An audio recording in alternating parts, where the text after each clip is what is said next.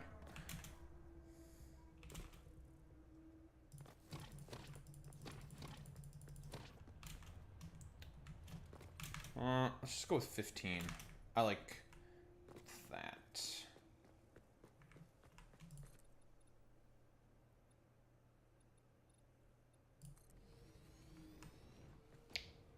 Sure.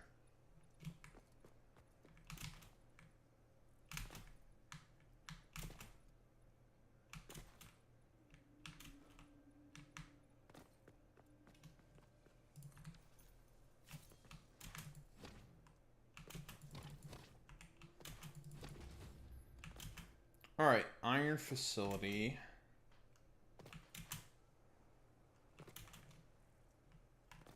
Well, not done, but the foundation has been set.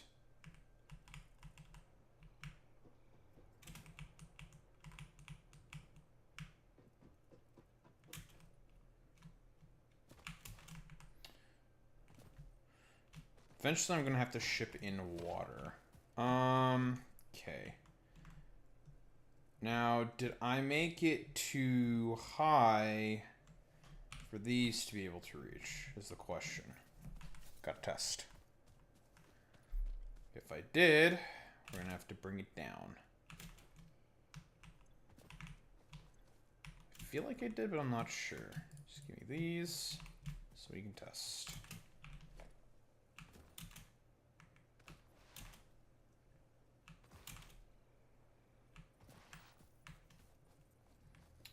I don't want conveyor lifts to be daisy linking to one another. We are good. Let's see how that looks. Think we're good? This might be too high. Oh, we are just good. Nice. We are just good. Look at that. Lovely. Okay, cool. Nice, nice, nice.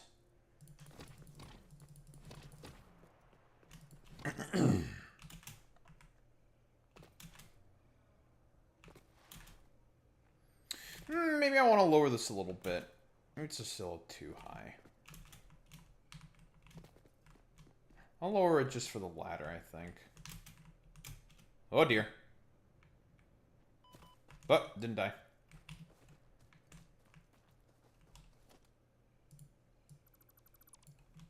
Alright.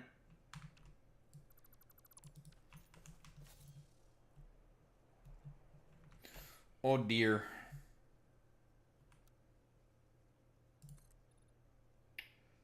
Let's go there. Sure.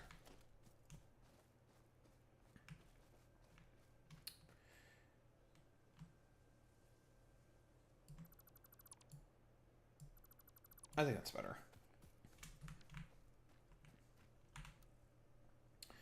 Should still give me enough room for train stations and truck stations, I think.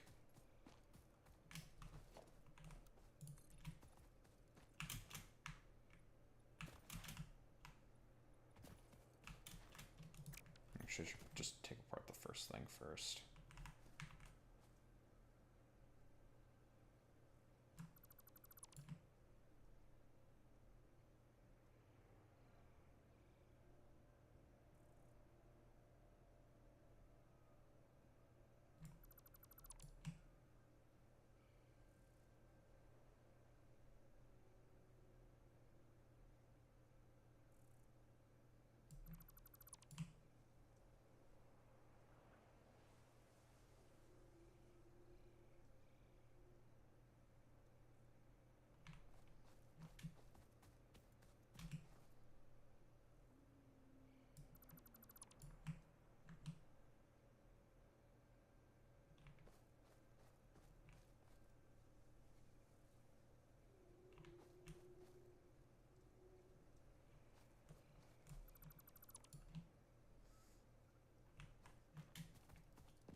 Sure.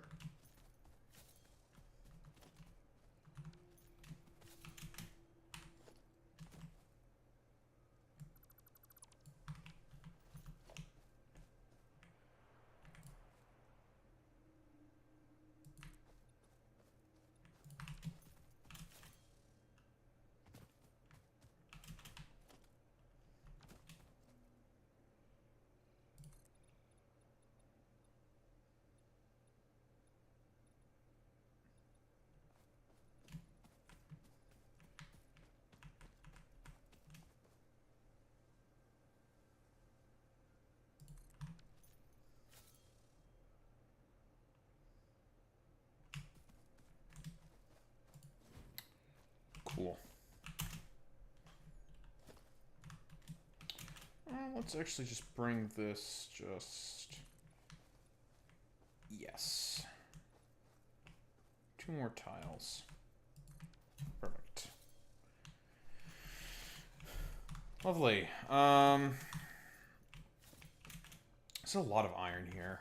1, 2, 3, 4, 5, 6, 7, 8. Because there's 2 more up there. 8.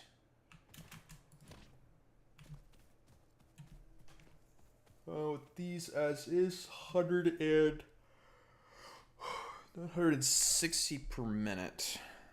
Which is a lot of iron.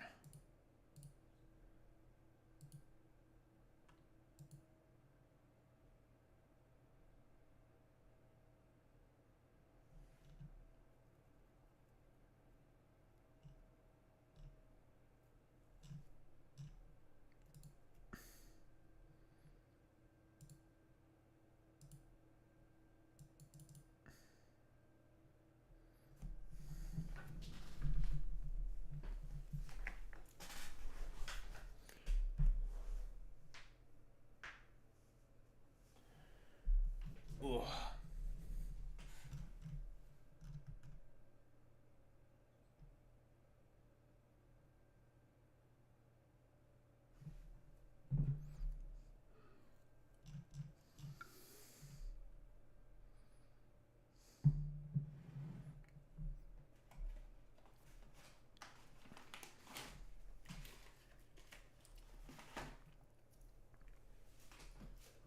Alright, we'll have to get started relatively soon on the main big topic du jour.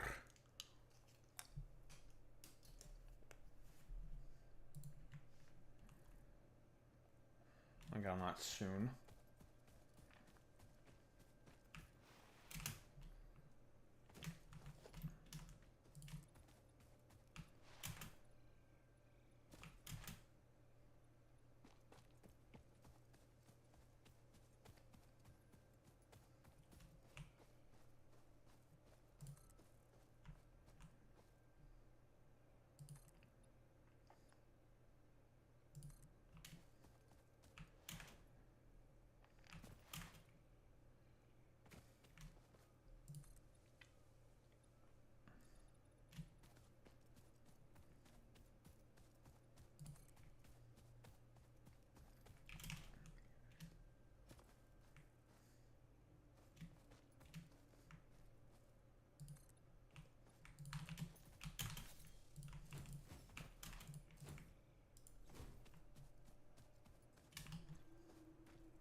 That's 19. That's annoying.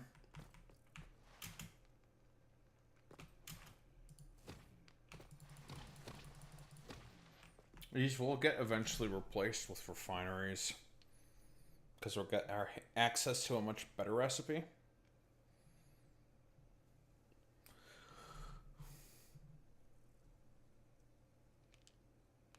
We'll just have to ship in water for it, which is kind of annoying. But we have ways around that now with the fluid truck, so it's not that big of a deal.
Perfect.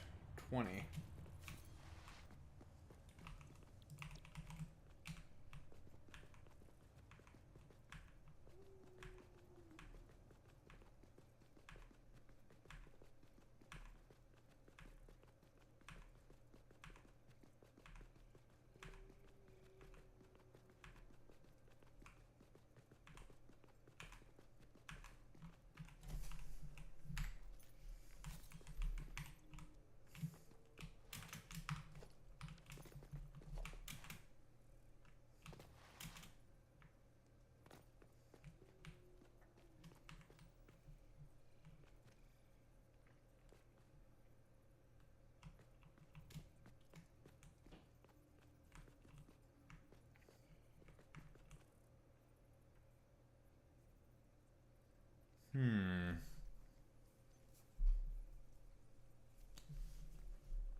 Actually, let's do a little future proofing.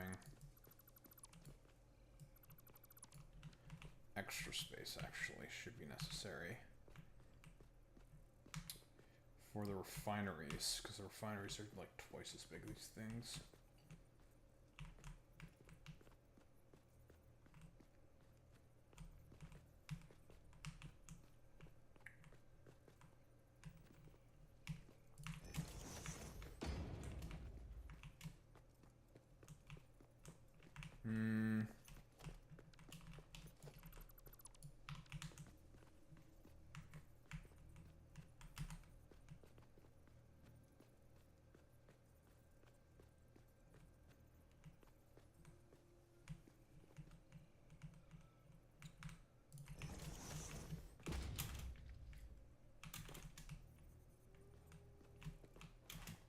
Lovely.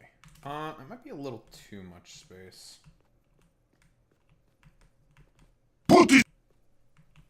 Jesus fuck. Is that Zane? I can tell Zane from a mile away. There we go. Yeah. No. Yeah, okay.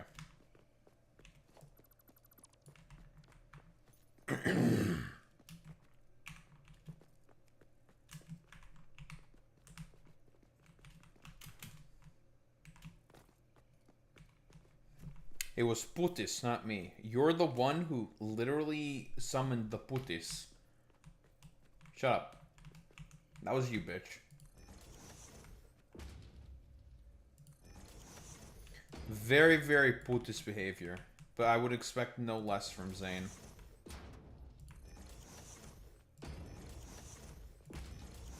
Shut the fuck up. No one cares. Know your fucking place. Trash. Yeah, you're getting canceled on Twitter.com. At Warframe Sensei. At all of the community managers you know. This guy is a big, meanie, stinky poo-poo head. Listen, fuckhead. You have fucking crossed the line. Get that through your goddamn fucking head.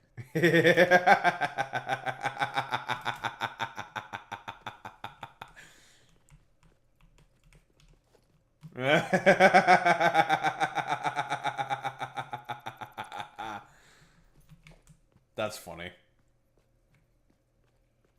But I will cancel you on Twitter.com. And there is nothing you could do about it. It's woke too. Cancellations are back. Nice meme.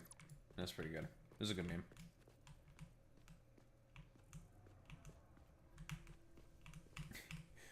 You know what? Fuck you. Cancels you on Twitter.com.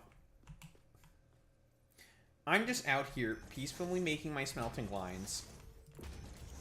And here you are, being a little fuckhead.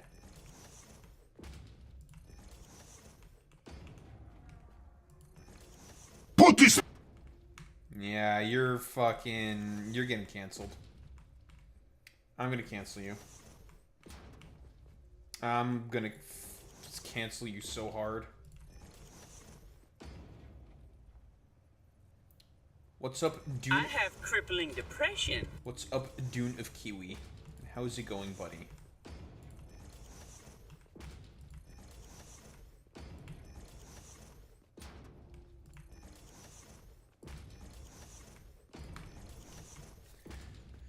It's fine in the morning.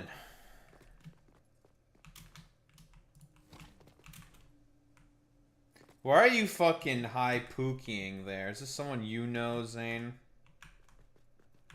I bet it is.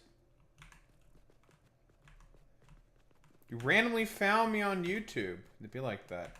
Well, how'd you find me, bud?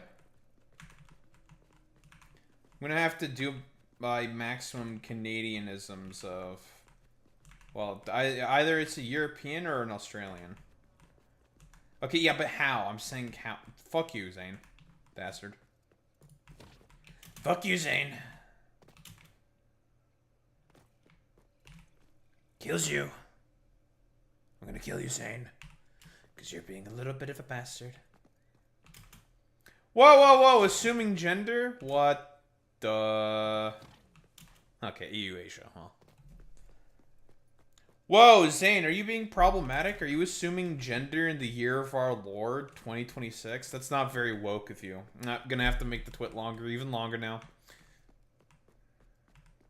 At community management of Warframe. I am writing this in full confidence that you will exterminatus Warframe Sensei from existence. My source is that I made it the fuck up. I didn't make anything up. I could get the chat logs. Oh, man. We do be having a lot of European peeps. Well, mostly because I myself am mostly European. So, like, you know.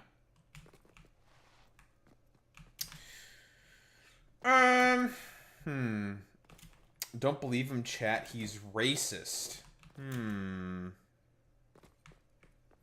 You know what, Zane? You're being a little shit right now. In trying to reveal the fact that, yes, we do a little bit of critical racist theory. We do be shitting on and being critical of racists. Is what we do. It's a very common thing. I don't have any cobbles.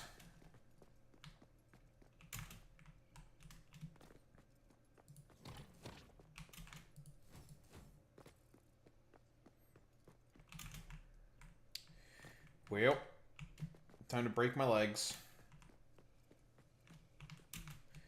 Probably gonna have to make like a logistics floor.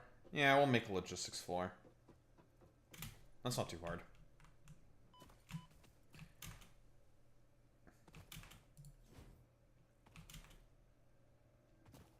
Love when Steam randomly makes my wish list games 90% off. Oh, that's pretty based.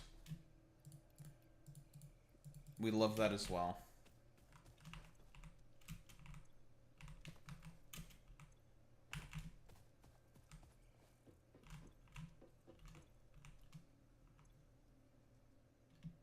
The fuck is Chernobylite? Chernobylite. The hell?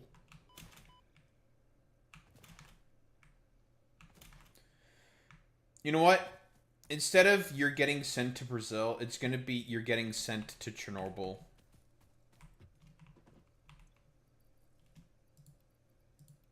That's the new you're getting sent to Brazil. You're getting sent to Chernobyl. No! Yeah, you're getting sent to Pripyat. Yeah, fucking we're Modern Warfare maxing actually. That's true. That's so real.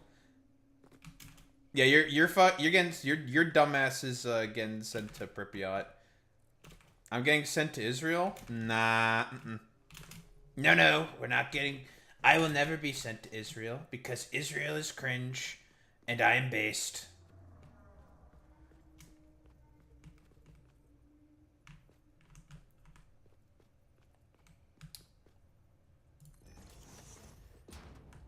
Oh. You're now an Israeli citizen. You know the funniest thing about that, okay? I think the funniest thing about that is I feel like somebody within the state of Israel, okay? I'll say it. I'm brave enough to say this, okay? Somebody within the state of Israel probably is vaguely aware of who I am because of how often I do shit on Israel, for example. They probably hate me. Somebody does. I guarantee you, somebody does. Given how many people, how many videos I've made, just statistically speaking. Imagine people knowing you. Well, I made a fucking 30k sub YouTuber crash out in Tactical Templar, so, you know. Don't watch streamers usually, but I should invest in streamers. Those with low watch count. Listen, you're doing a service. 07 to Dune of Kiwi. My problem is I'm fucking lazy.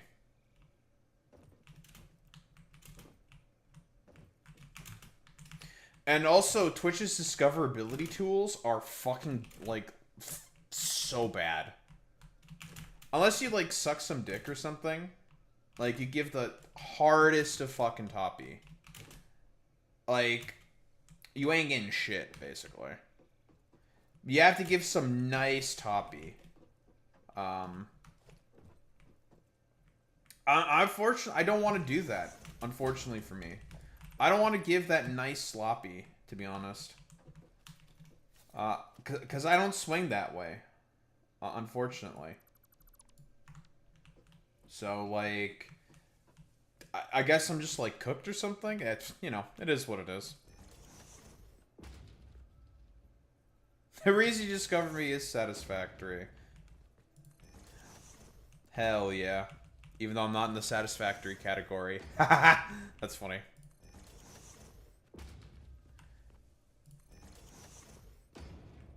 But yeah, mostly my shtick is I play video game, and then I eventually start to get to yap about the topics within the title, generally speaking.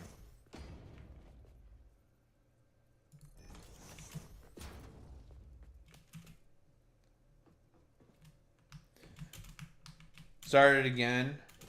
We could go play the whole day from night to afternoon. That's how it is.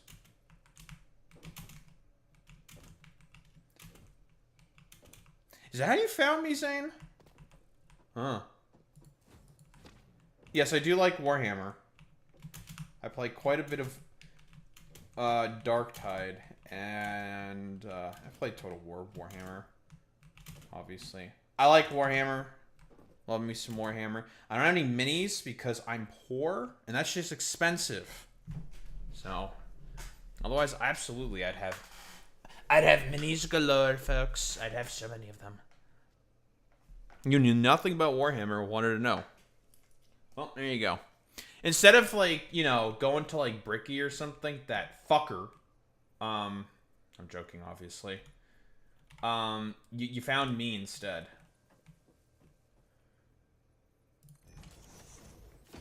And now you're a communist. Nah. Happens more often than you may think. I can't get the... I want to know about Warhammer as well, but I'm lazy as fuck. Honestly, it's kind of reasonable. It is a lot.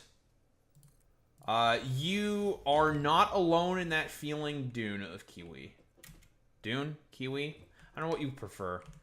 I don't want to keep saying Dune of Kiwi. Mostly because I'm also lazy. Just Kiwi? Perfect. You are not alone in that sentiment. Warhammer is kind of a bitch to get into.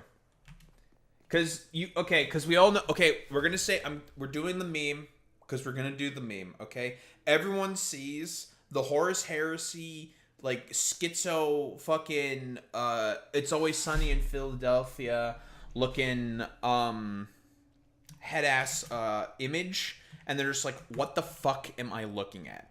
And then everyone just instantaneously gets terrified. And it's just like, you know what? I don't blame you.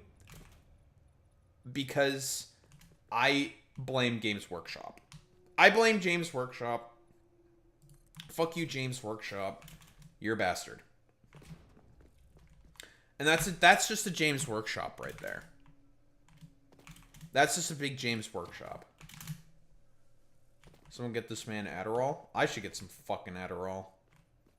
We are running low relatively quickly on concrete.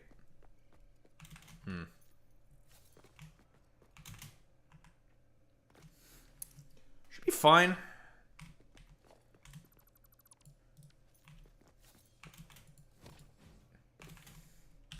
I should be fine.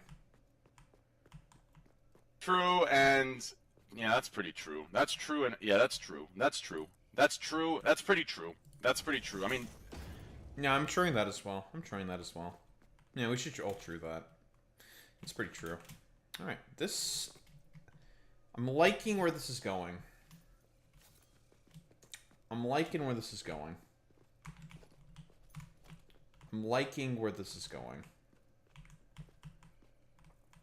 It's too bad I don't have blueprints to just blueprint all this shit. It's kind of annoying, but not much I can do about that, to be honest. We're building... Well, I just literally tore everything apart. And now we're going to build an actual semblance of a base. Why? Because the starter thing that we created has fulfilled its purpose. Now it's time to organize and build some actual capable productive facility that is organized, well laid out. This facility is going to take care of all of our iron products, is the tentative plan. My design philosophy for this playthrough is for everything to be very modular and to be connected through trains. Why? Because trains.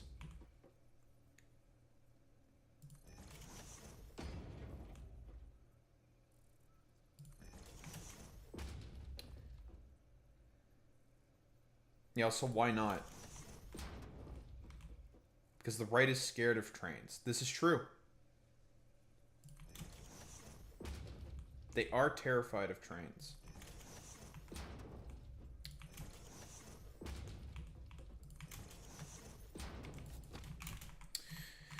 Okay, each one of these things is 4 megawatts. Right, and I believe also these are 4 megawatts. Now that's fine, because we're not using biomass burners anymore. We have automated power. Like a good engineer. Fuck my life, I did not put down 1 extra... Whatever. Not cool. Not good. We're going to connect all of this also through catwalks. Once I fucking buy them. Alright, there you go. Now obviously if this was Factorio, everything would be 2D. And I already would have like just... It would all be already like stapled into my brain how I'd be organizing everything. Like, it would just be like, yeah, like, obviously, you do it like this, you fucking idiot, stupid head. What are you, dumb? It'd be really easy. However, we are in a 3D space, so everything is different. Do I have the splitters that can go vertically, or do I need to unlock something for that? If I do, that'd be very annoying.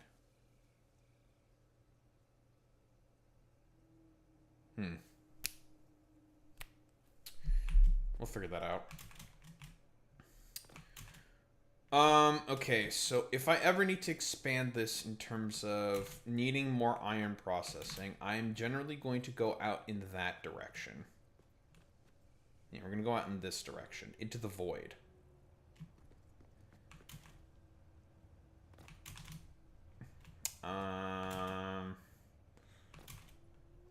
We're going to have some stations for water, probably here, for a good reason. Because eventually, given an alternate recipe that we're going to find, eventually, hopefully, TM, we're going to replace all of these fucking smelters that are not as efficient with refineries that are more efficient with a more efficient recipe. That is the plan.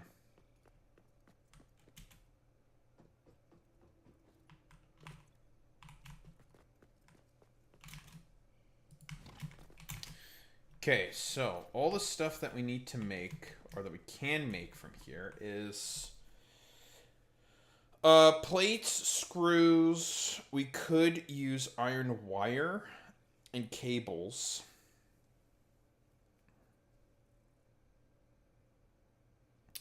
But I don't think I'm going to do that, because I think the iron wire to cable recipe is just not that great. I will probably do it for the stitched reinforced iron plates, because that will be pretty good, and it just makes it such that I only have to use iron, which is convenient.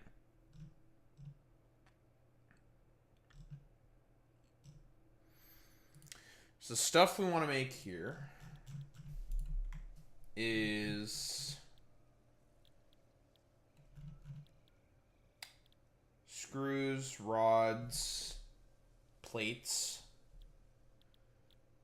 Of course, with extra excess, so in case we have to pick up a bunch with, like, trains or whatever, we can do that.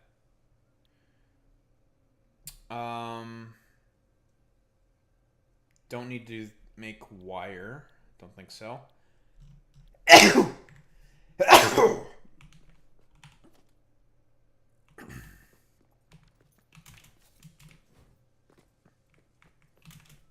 Thank you. Thank you, Kiwi.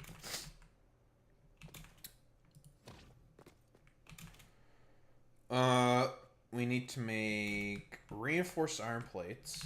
I'm gonna break my legs. Ow. Breaking my legs. And then... the other stuff we want to make, I am already full. Here.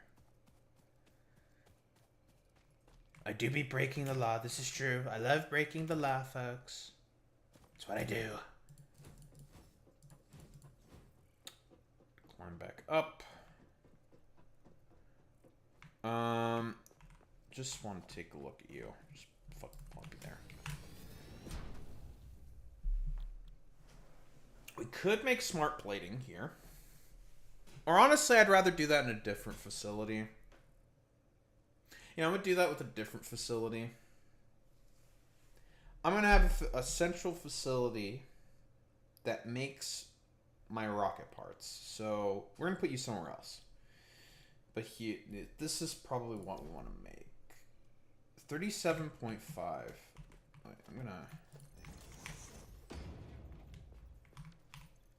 So I need some numbers. 22.5. That's not the worst.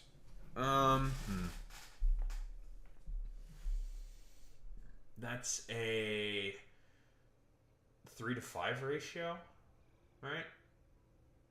5 on the end of the wire. So 5 to 3. Okay.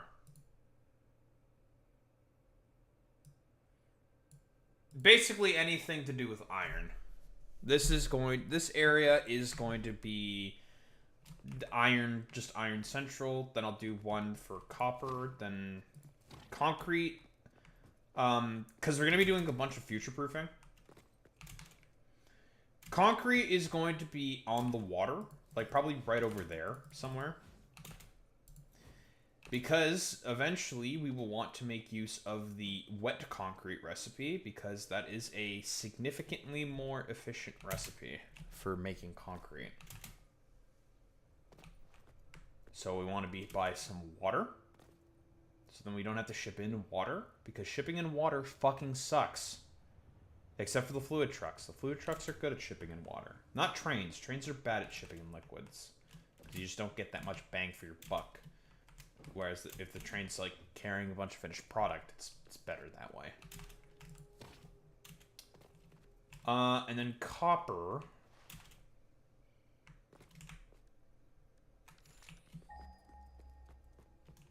Don't know exactly what I'm gonna do for that yet. I mean, there's like 2 plots over there. And a couple that are far flung off. Probably just gonna put something like over there or something. For copper-based products. Steel is going to be by the coal power plant way over there. Using the iron nodes that I know are over there. And then there's going to be quartz. And then sulfur.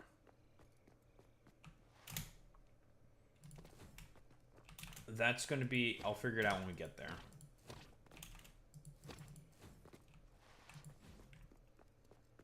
But everything's going to be, like, interconnected with a bunch of, like, trucks and bullshit, basically. That's the plan. Trucks, trains, what have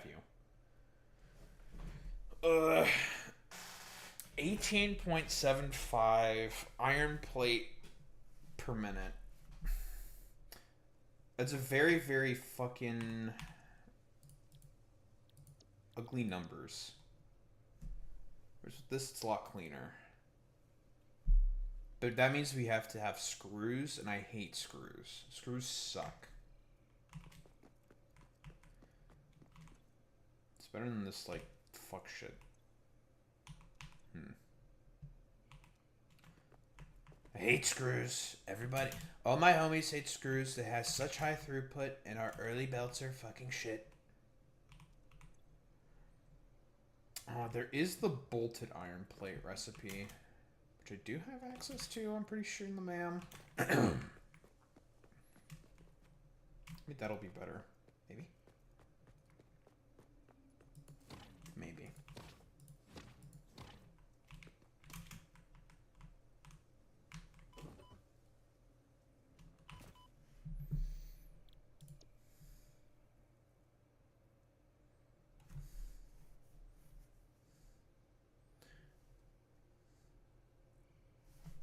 Me and my friend reached the coal tier, although we don't have a stable production line, so we decided to rebuild old production lines, which is iron mainly. That's probably the best time when to rebuild it. It's right around that time. Since 15 hours of game we had was just learning the basic stuff. That's always a good attitude to have. I've said this before, but basically, when it comes to factory automation games, don't be afraid to just literally take stuff and just like rip it apart. Because it's just like, this is dog shit. Get rid of it. Doesn't do what it needed to do. It's not good enough for what I need for my purposes.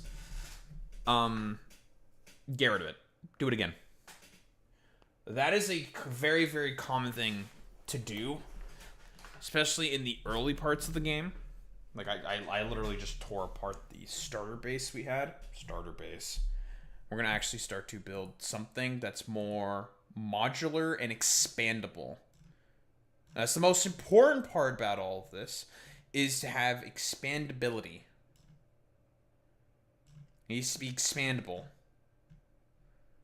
That's why I said that we will rebuild everything, so we don't be afraid to destroy them. That's exactly what we should be doing. Especially in the early game where everything's going to be less complex and it's easier to put back together. What's up, Clay? Like, I have my purposes all done, and now it's time to expand and actually make something. Okay, do I want the bolted iron plate? It does require screws. I'm never taking fine concrete. This recipe is just ass. Mostly because it needs quartz or silica. And I'd rather not be using silica to make some fucking concrete. That's pretty idubbbz cheeks. You know, the bolted frame. Well, we have to make a bunch of screws anyways. Actually, no. Let me,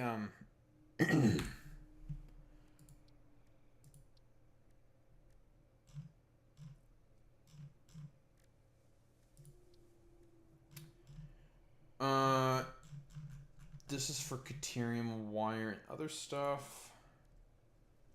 There's the fine concrete. I mean, eventually we get wet concrete, but it's locked because we don't have the refinery yet. Copper alloy ignot. I don't think we ever want to use this. Nah.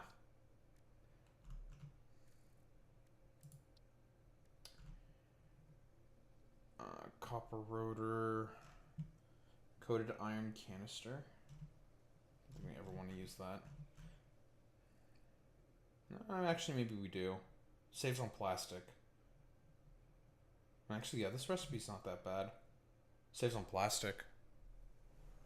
I don't want to use plastic. Whatever. These, I think, are the press sheets. Basic iron ingot, which needs limestone and iron ore. And the iron alloy ingot, which I don't think we ever use. Basically, a rule of thumb with this game is if there is a recipe that uses water, you should always use that. Make use of that recipe.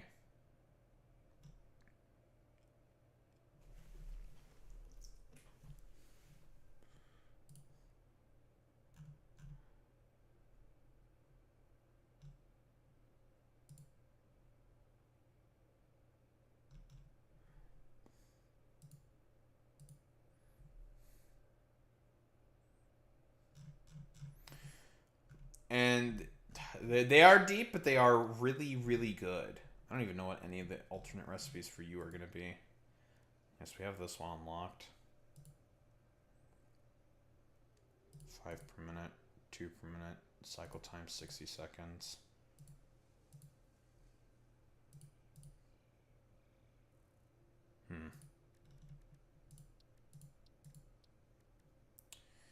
We have you.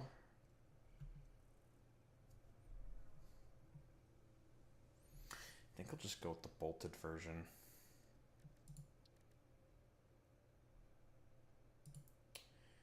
Yes, we had this one pop up.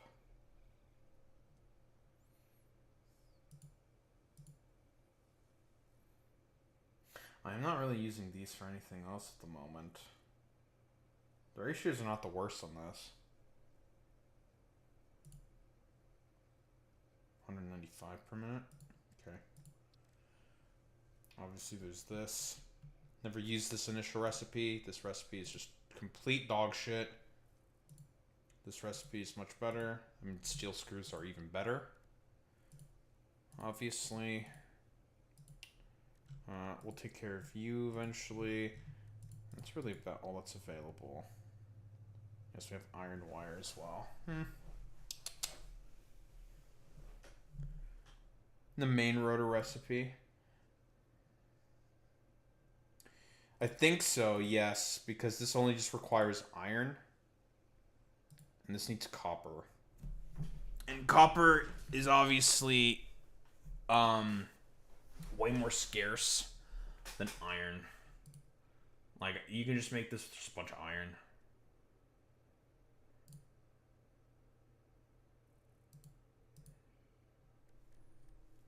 And it's like, whatever.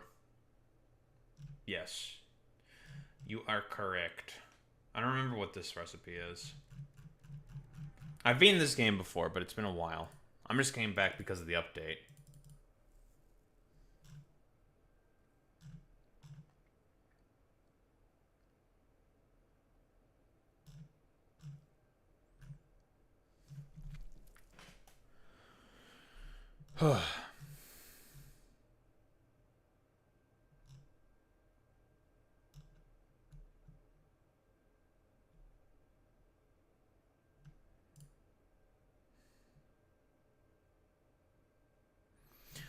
One thing that's good to do is to just have just a bunch of like recipes just hanging in your hard drive library. And the reason for that is because if you put in new hard drives into the to get scanned into the MAM, those recipes, those alternate recipes, will not pop up.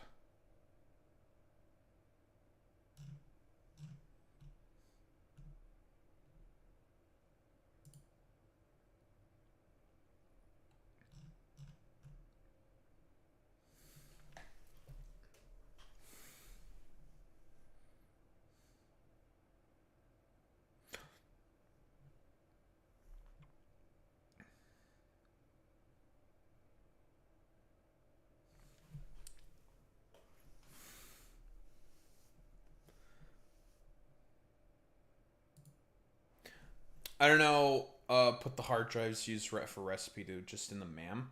So basically, okay, the MAM where it says hard drives, if you have a hard drive, you just stick it in to get it scanned. And then it'll give you alternate recipes, which you can also rescan to get something else, right? I need to go get more hard drives, but I need more tools to do that. And check that part. Let's say you get alternate recipes, which are important. Otherwise, you're going to be using 7 machines to make screws, and that's god awful. It's so bad. That's why a rule of thumb in this game is if you can avoid making screws, you avoid making screws, because screws suck.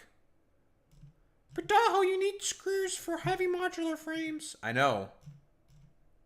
They still suck.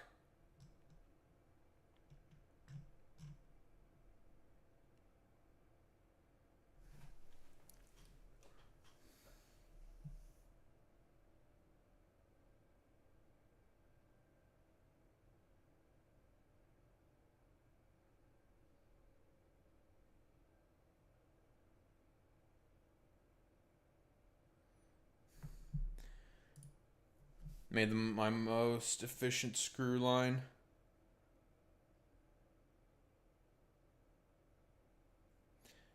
Just goes smooth, no bottlenecks. That's good.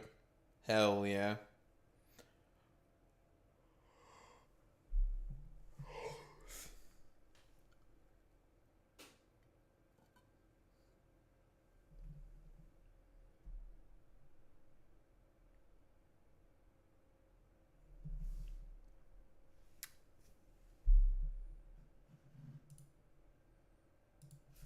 Power slugs I'm basically saving. And then eventually I'll do all that stuff with power slugs. But for the time being, we're going to save that stuff before we can summer sloop them and whatnot and get double the shards.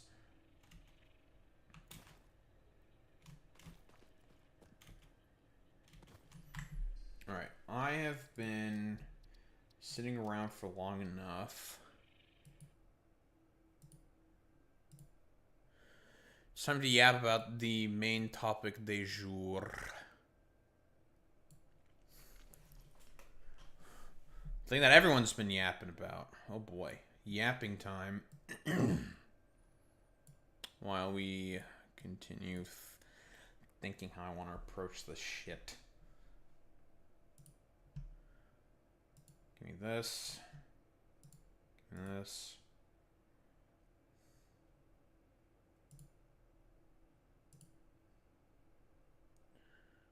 Hello, Anthony. That's not the correct window, I'm pretty sure. God damn it. God damn it. Mr. Fantano. We won't be thinking about Mr. Fantano. We won't be here on Mr. Fantano for that long. Alright.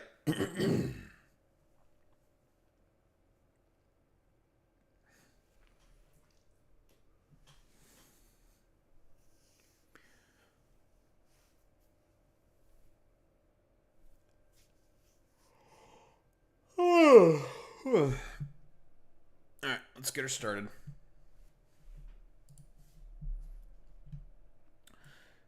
So, the broader, shall we say, reaction to the Ethan Klein idubbbz sort of lawsuit has hit the proverbial mainstream and whatnot.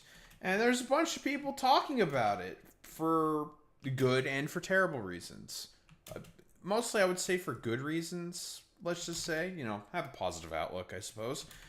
Mostly for good reasons. People are rightfully criticizing Ethan for his incredibly neurotic fugue state lawsuits that he's going for on idubbbz. For what reason exactly? Just honestly, just because he fucking hates the guy. Yeah, it really is just that simple. And ridiculous? Yeah. Ridiculous. I would say ridiculous. We've talked about the whole sort of like lawsuit already in a previous fucking video. The fact that Ethan Klein is suing idubbbz for something that he did not say is one of the most patently, I think, silly things I have ever seen in my life. And it should really go without much saying whatsoever. The fact that fucking goofy doofus known as Ethan Klein is deciding to go after idubbbz for something that he did not say, something that Destiny actually said, I'll just say it, the extremely flimsy excuse of saying like, well, you know, idubbbz basically decided to have the message on there. He also went alongside with my lie, or not even lies, with like the CPS call stuff in his like content deputy, and that's why I'm saying that this is all like defamatory stuff against me. Blah blah blah blah blah. We've gone over the fucking excuses that Ethan has basically laid out. They are stupid and fucking wrong. Should really go with that saying. But here, the broader general reaction of people are, I would say, very much so not in line with Ethan.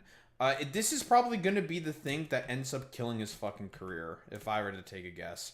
Is the fact that he's just being so, like, ridiculously litigious for, like, No fucking reason. We'll obviously get to the MoistCritikal video, but let's just have some proverbial appetizers before we get to the main course. All right, Melon, what do you got for me, buddy? I feel bad and I regret ever having platformed you and had you on my own channel on a podcast and pushed people in your direction, because you turned around and ended up doing this. And again, I'm not even talking about whatever sort of like political or ideological. Okay, so obviously, I mean, people are like shitting on Melon for saying like, how is this you platforming Ethan? If anything, you got platformed by him. Yeah, sure, obviously, like, that's fucking silly, but I don't really give much of a shit about that, to be honest. The main overall point should be relatively simple. The fact that Ethan is taking the fucking actions that he's taking against specifically idubbbz for basically like no reason whatsoever, and I'll say it, I don't really give much for shit at all, for essentially no reason, is the main thing that everyone should be fucking condemning here. But for whatever reason, we have a lot of fucking dumbasses, dumbasses online, who don't seem to really see it that way for some reason. Yeah, it's a little curious, isn't it? Sort of, you know, disagreements you may have with these individuals or that I may have with you.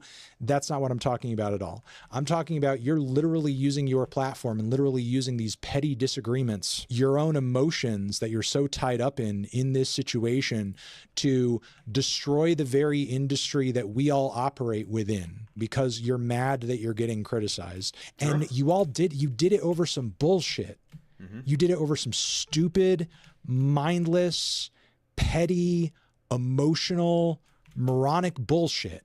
I feel bad and I regret. So obviously Melon was specifically talking about the Denims lawsuit there in particular, which I wholeheartedly do agree with his position here. And that was him, I believe, talking about the tentative ruling that happened just not that long ago, where Ethan Klein took a massive L, deserved L, I would also say, because his whole like argument there of saying that Denims was doing a bunch of copyright infringement was a bunch of fucking hooey. Like, yeah, it was a bunch of fucking hooey. It was complete bullshit. That shit was never gonna actually fucking hold up, to be honest. And clearly it did not hold up. The judge unironically used Ethan's own precedent that he set himself with the Matt Haas lawsuit as a part of the fucking judgment. I don't know, like, we can all just say that's like one of those situations where it's like, wow, that's a fucking just a complete embarrassment for you, Ethan, where your own precedent that you helped set yourself through the Matt Haas lawsuit, which, by the way, pretty much had him as like the darling hero of the internet, and unironically as a pioneer that helped to essentially craft a new form of content that everyone can basically start engaging with and enjoying. And now Ethan Klein is seemingly wanting to rip that away for his own like ridiculous petty grievances. It's fucking stupid. It's a bunch of hooey. It's nonsense, obviously. But you know, that's the Melon right there. Let's get to the opinion of someone who is fucking stupid, and that is Asmongold. And essentially, Asmongold, because he's very stupid, decided to champion these lawsuits. Why? Because he hates Hasan. That's really about it, to be honest. Even though, like, if these lawsuits are allowed to go through, like the Noah Samson lawsuit, the idubbbz lawsuit, or like the Denims lawsuit, it would set a pretty chilling precedent that, honestly, actually, no, wait. I know why he's supportive of this. He doesn't want more people fucking criticizing him, right? That's what it is. He doesn't want more people criticizing him for the fact that he has terrible fucking dog shit takes on the fucking daily. So of course he's going to be in support of all this stuff. Also, his audience hates idubbbz, and, well, Asmongold doesn't have an original thought in his head. So he's just going to go along with whatever idiotic fuck shit his audience believes. What do we have here from the Roach? But I will resume. Why don't you just publicly apologize? Because whenever you file, like, you could ask the person to retract what they said. He already did. He did that already in the same stream. Or rather, no, not in the same stream. Ethan sent the cease and desist letter, and then idubbbz apologized for what he said. And then Ethan sent in the lawsuit. He did that already. Ethan did not give a shit. Like, that's it. He did that already. I mean, it shouldn't be talking shit, number one. Number two, like, Ethan is definitely, like, I mean... You can fucking talk... Hey, free speech, motherfucker. If you want to talk shit, you can talk shit. That's not the issue here. The problem is that Ethan is using a bunch of these lawsuits to skirt away from rightful criticism that he's fucking receiving, right? That's why he's behaving in the way that he's behaving. He's just mad about the fact that people disagree with your fucking position. It's like, what are we doing here, man? Like, seriously. Like, that's the problem. And guess what? You're also going to be affected by this as well, Asmongold. Luckily for you, you're rich. So you're not, you can, if anyone decides to get litigious with you, you can fight it off pretty easily. But you yourself, you know, because I know Asmongold has zero fucking principles. He would gladly get extremely fucking litigious and go after people who probably criticize him. Asmongold doesn't care. He has no fucking standards. He has no principles. He doesn't believe in anything, right? So guess what? If Asmongold has an opportunity to get litigious with people that criticize him, he definitely would. He wouldn't give a fuck, right? He has no standards, no principles. Let's never fucking forget that. And that's the precedent that Ethan is essentially trying to set. For what exactly? Oh, because he's just mad about the fact that people just criticize him and don't like the fact that he says some really idiotic shit sometimes that is worthy of fucking criticism. Like, totally worthy of fucking criticism. I like Ethan, and I don't like that idubbbz has decided to throw his lot in with a bunch of terrorist supporter, anti-Western communist, you know, fucking retards, right? So, like... Obviously stupid for every, like, various fucking reasons, but whatever. Yeah, man, Hasan supports terrorism, question mark, allegedly, because of, him saying that resistance groups... who may or may not be using more palatable tactics, and because the U.S. State Department, specifically Trump, designated them as fucking terror. I mean, it's fucking stupid, man. Like, just dumb. Like, a bunch of people are saying they support fucking terrorists, so that's why I'm in support of a dude trying to destroy a standard on YouTube as a whole. It's just fucking dumb, man. It's really stupid. In my opinion, like, I don't care what happens to this guy because he's decided to be a fucking idiot.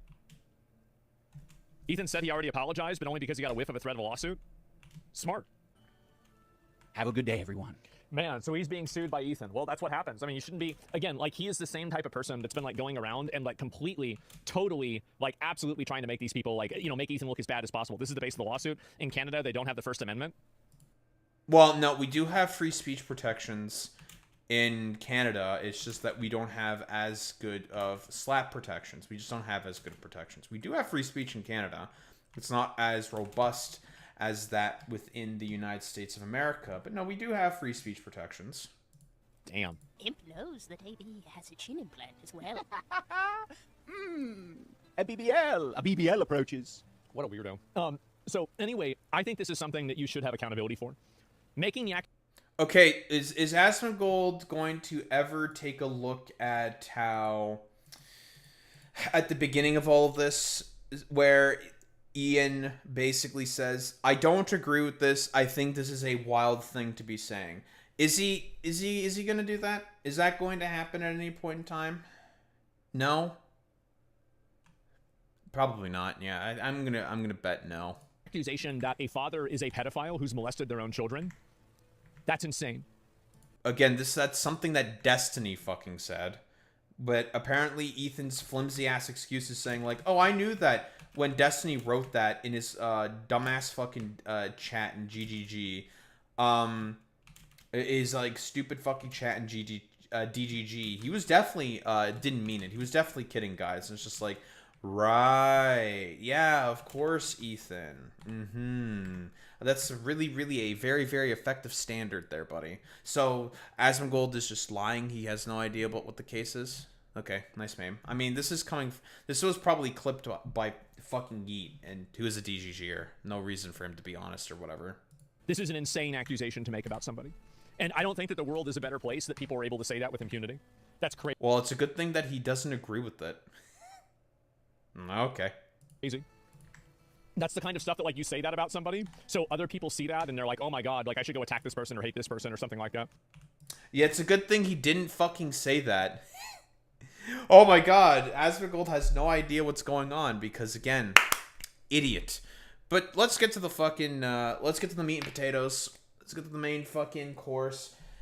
Charlie, MoistCritikal, one of the biggest normie commentary creators, is throwing his hat in the proverbial fucking ring. Now, I have, and I will admit, I've already watched this video. And my takeaway from this is that, for the most part, Charlie is correct in his take, right? Saying that what Ethan is doing is very stupid, ridiculous, overly litigious, and is worthy of condemnation, right?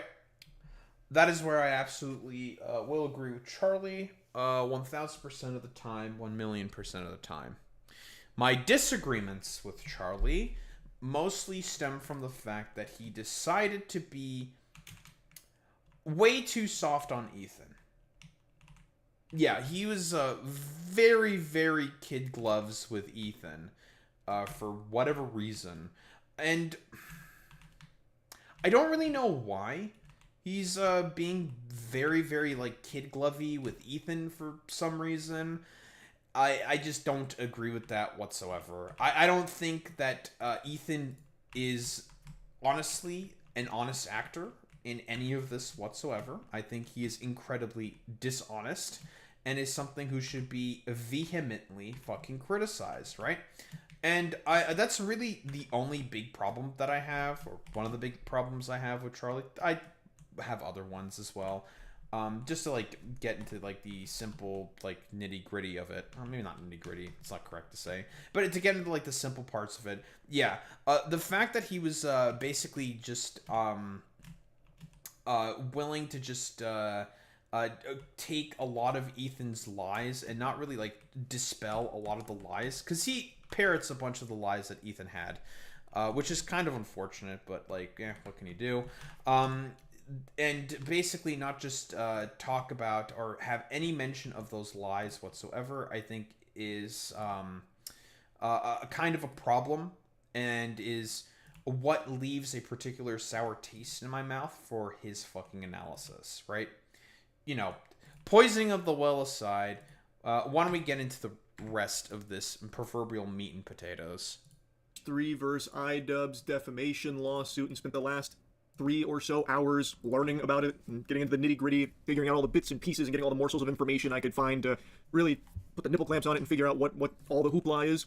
And it is a real thing. The pugilistic legal paperwork has been filed against idubbbz, so now they're going to duke it out, not with knuckle sandwiches, but with extremely expensive litigation. Offer it before I even get into the spaghetti and meatballs of the actual story here. There is just something that pets my peeves. There is something that grinds my gears, greases my cheeks so much I can't resist yapping about it briefly. When I was in the trenches digging around for information about what all of this is about, I kept seeing people say that I refuse to cover these kind of things for a variety of different reasons. I'm ignoring it, this and that.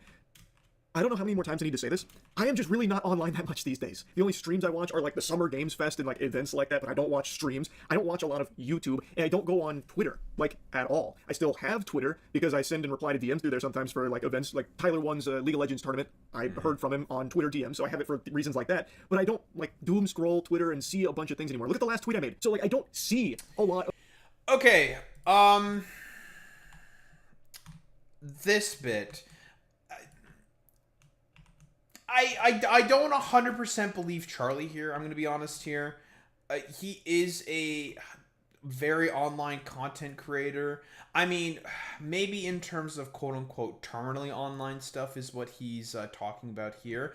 I mean, that's entirely possible. Sure, that he does not know exactly what's going on with this whole fucking case. I mean, there's been tons of hours essentially put into this, blah, blah, blah, blah, blah. Like, it's a lot to keep up with. There's a lot to sort of have to, like, know in order to be accurately able to sort of talk about this whole situation, I guess, for lack of a better term. And, is it entirely possible that Charlie just has no fucking idea what's going on, and he just started learning about all this just a couple hours ago or something? Sure, it may be. I'm not like 100% convinced by that. Again, Charlie is a massive fucking content creator. He probably at the very least like knows somewhat about the situation at hand, but he just preferred just not to talk about it. I mean, that's like honest or whatever. Because here's the thing with a lot of like the dumbass fucking troglodytes, a lot of people, generally speaking, mostly in the far right, will just say that Charlie is like a fence-sitting centrist who just waits for the Reddit pre-approved sort of narrative before he actually talks about a fucking issue. Which, I mean, that's fucking stupid. That's ridiculous, obviously. I don't think that's really the case whatsoever. To say that that is what Charlie sort of does, I think that's fucking silly. But then again, we're talking about far-right people who they themselves are extremely fucking ridiculous individuals. But whatever. Who really cares about their opinions? Everything that they say should be thrown into the fucking trash bin. So, I'm not sure if I 100% believe what Charlie is saying here when he's just like, I have like no idea about any of this.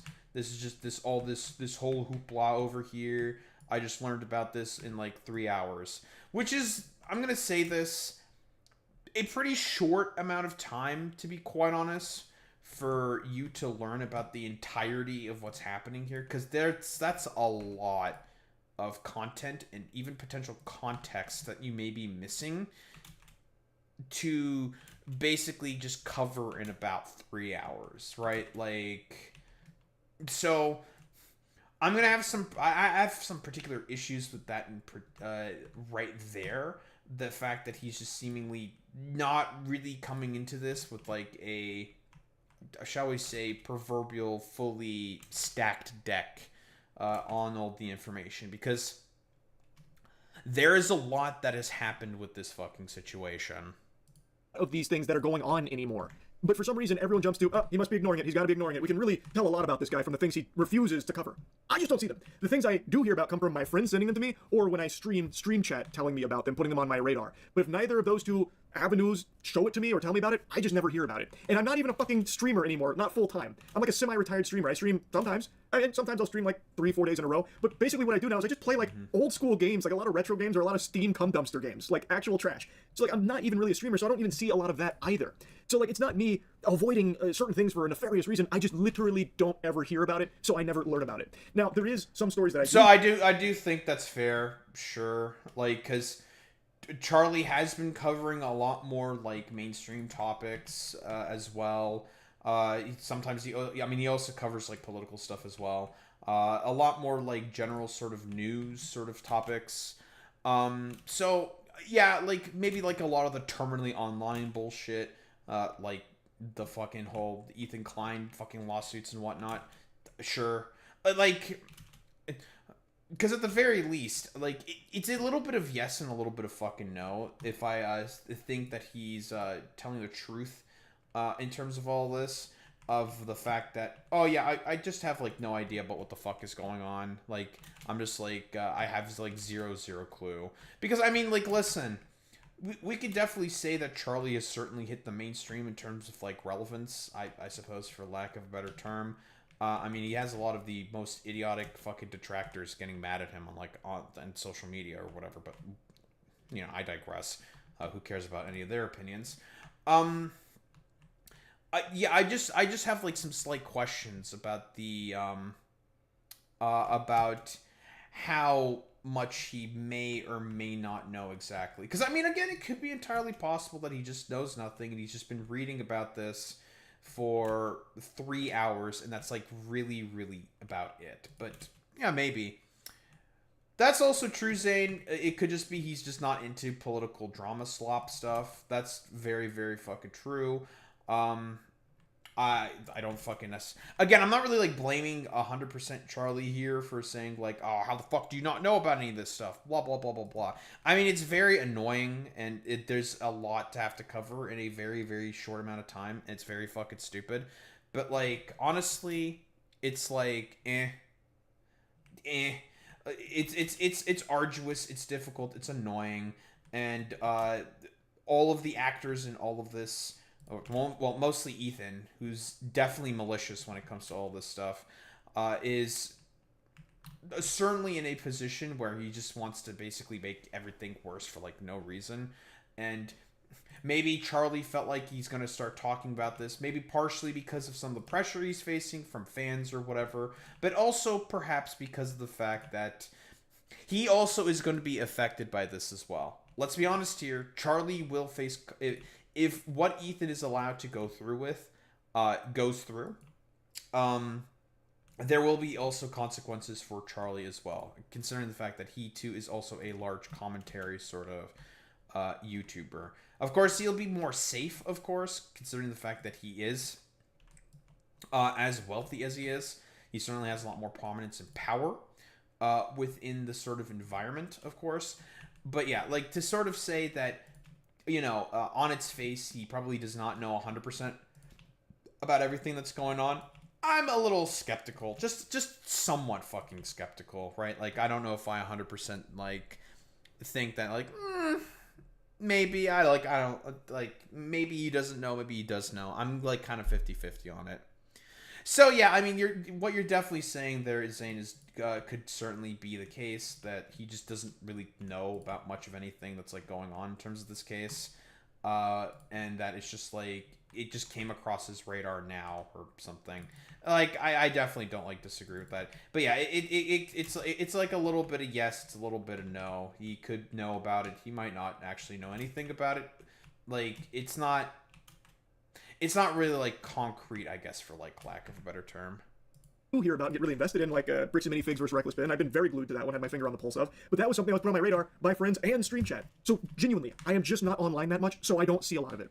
So with that out of the way, I did spend like the last 3 hours learning about this defamation lawsuit between H3 and idubbbz, because that did sound pretty concerning. Because there's always been like an unwritten rule on the internet, not just YouTube, where if there's beef online, it stays online. And you handle it online without, going over that threshold, the event horizon of trying to use litigation to silence your opponent or something like that. That had always been etched in the stone tablets, the fucking 10 commandments of online discourse. And now all of a sudden, I'm hearing about H3 suing idubbbz for defamation. So obviously I wanted to hear more about that. And after diving in, hitting that cannonball into the pool, I learned he has a lot of active lawsuits. I think it's 5, maybe 6 against other streamers and YouTubers. So it's a good thing that he at the very least is having a tacit mention of the other lawsuits. I can certainly say that's definitely a good thing there of Charlie to put out for sure. Because, again, yeah, Ethan is being highly, highly fucking litigious for basically no reason.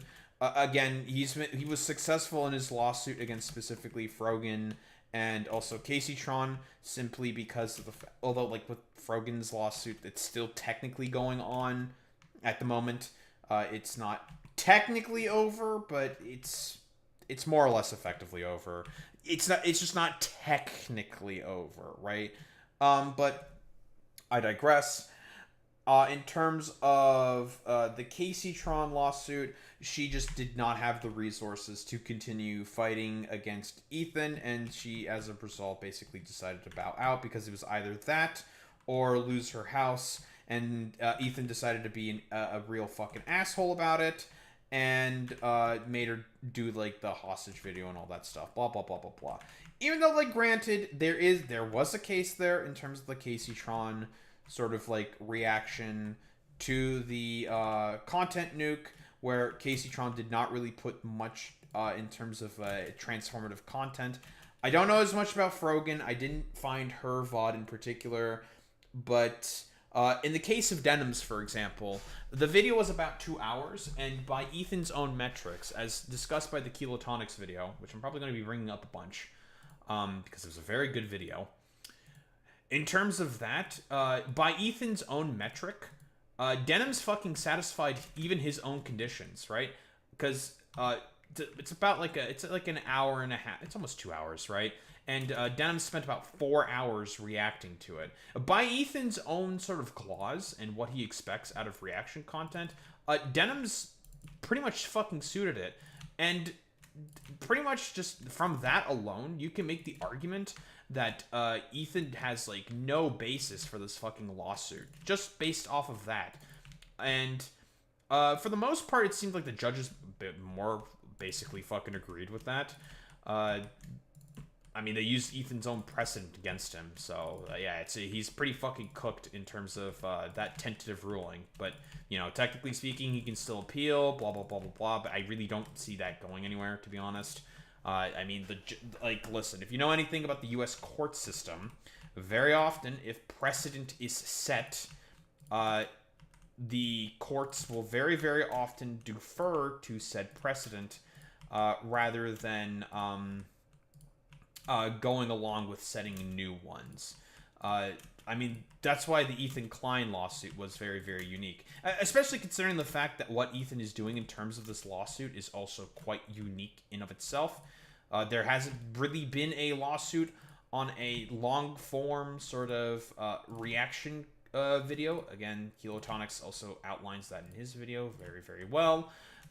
It's one of those situations where we don't exactly have a lot of precedent for this, but there's already been something set up in that would basically counter Ethan's sort of whole argument, meaning that he's really not in a good position to be able to sort of argue for this within court. Like, it's basically what I'm saying here is that Ethan is coming at this from a relatively, like, a rather disadvantaged position, and that's like a big problem for him.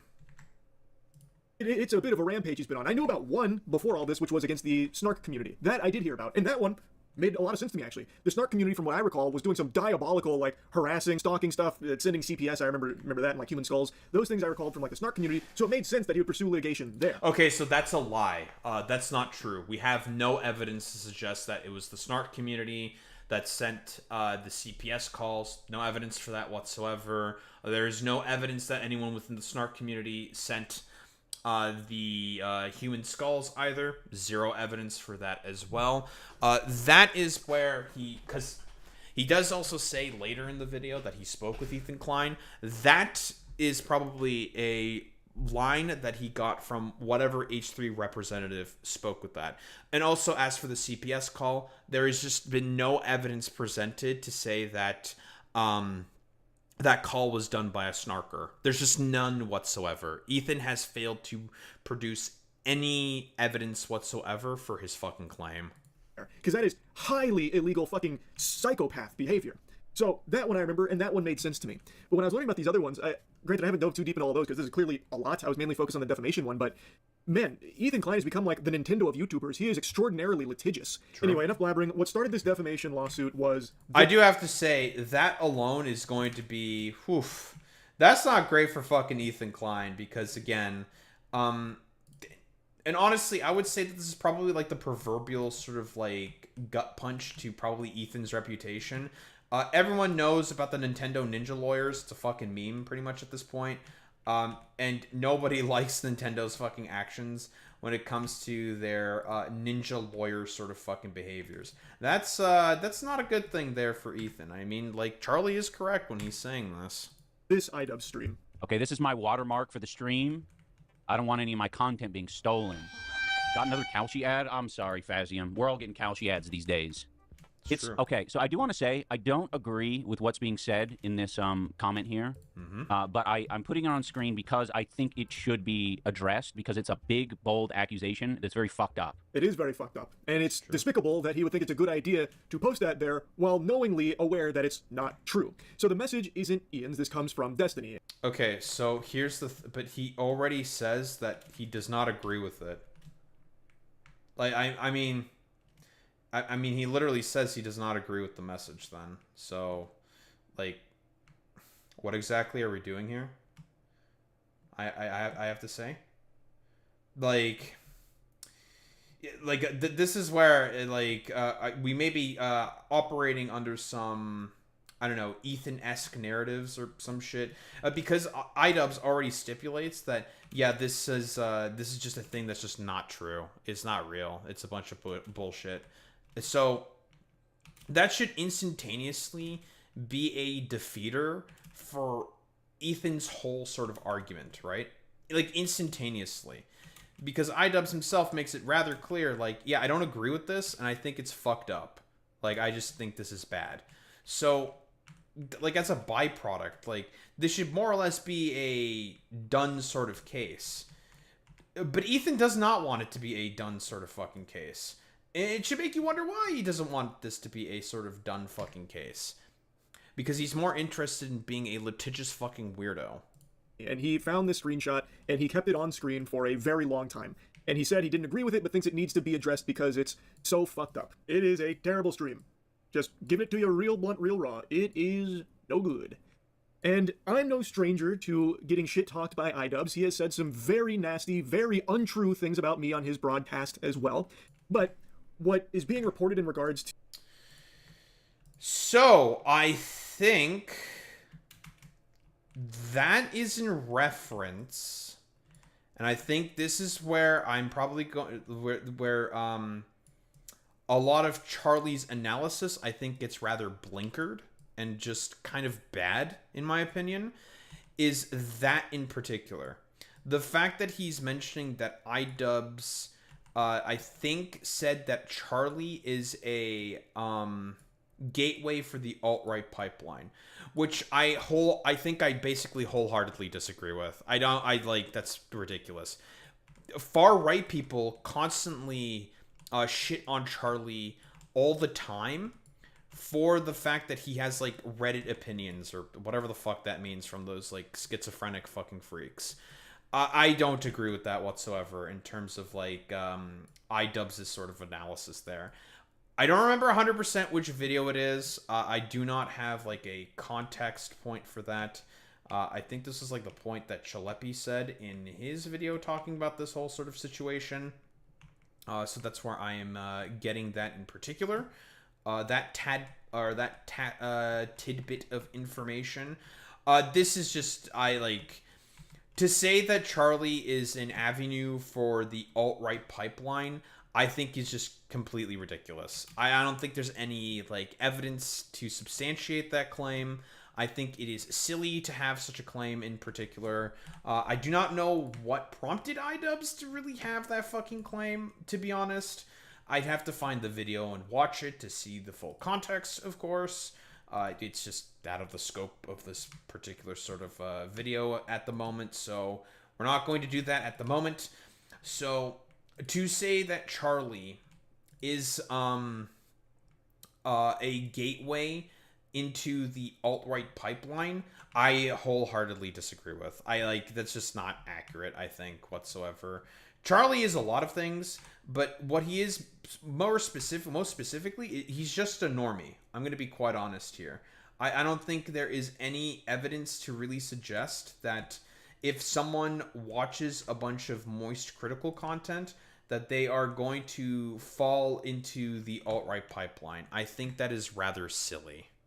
To this stream isn't exactly telling the whole story. Now, when I first heard of this lawsuit, I was reading a bunch about it, but I wanted more information, like, directly associated with it to make sure I wasn't getting, like, fraudulent or misleading shit fed to me. So I reached out to someone whom I know is on the H3 team, and Ethan did hear about that, so he did talk directly about me on his show and challenged me on a few things, and I did eventually get to talk directly with Ethan, and I shared my full perspective on things and the problems I had around it and my concerns, and got his perspective on things to see if there's any misunderstandings and such.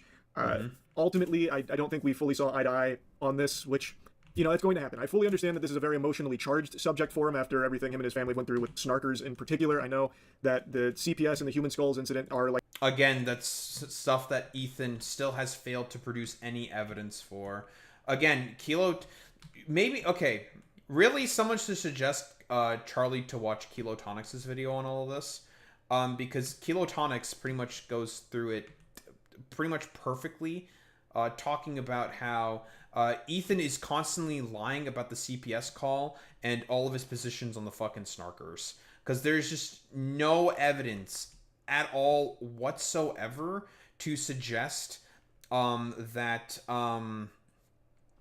the snarkers, or that snark in general, have had anything to do with the CPS call, which is completely anonymous, had anything to do with the human skulls, or whatever the fuck, or that the snark community that Ethan has, or the snark Reddit, of course, had really much of anything to do with all the stuff that he has said on his own fucking broadcast in terms of the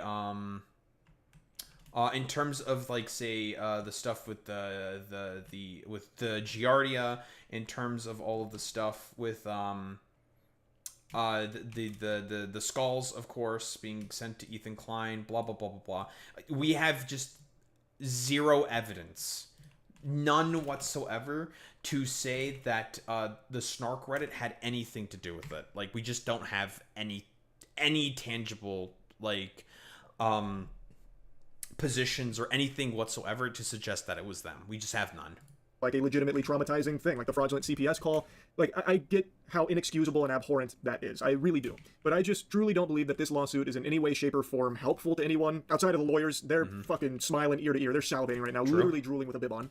But it's harmful to, I think, literally everyone involved, and does have potential ramifications for others way outside of it. I have never and will never be a fan of extreme litigation, and I have always been vocally advocating against creators going that nuclear path, and I always will. Of course, there are cases where it is understandable. Like I said, going after the snarkers that sent a fraudulent CPS thing through and the skulls and stuff, that one I do understand. But this one, Still, again, I'm just going to say it over and over and over again.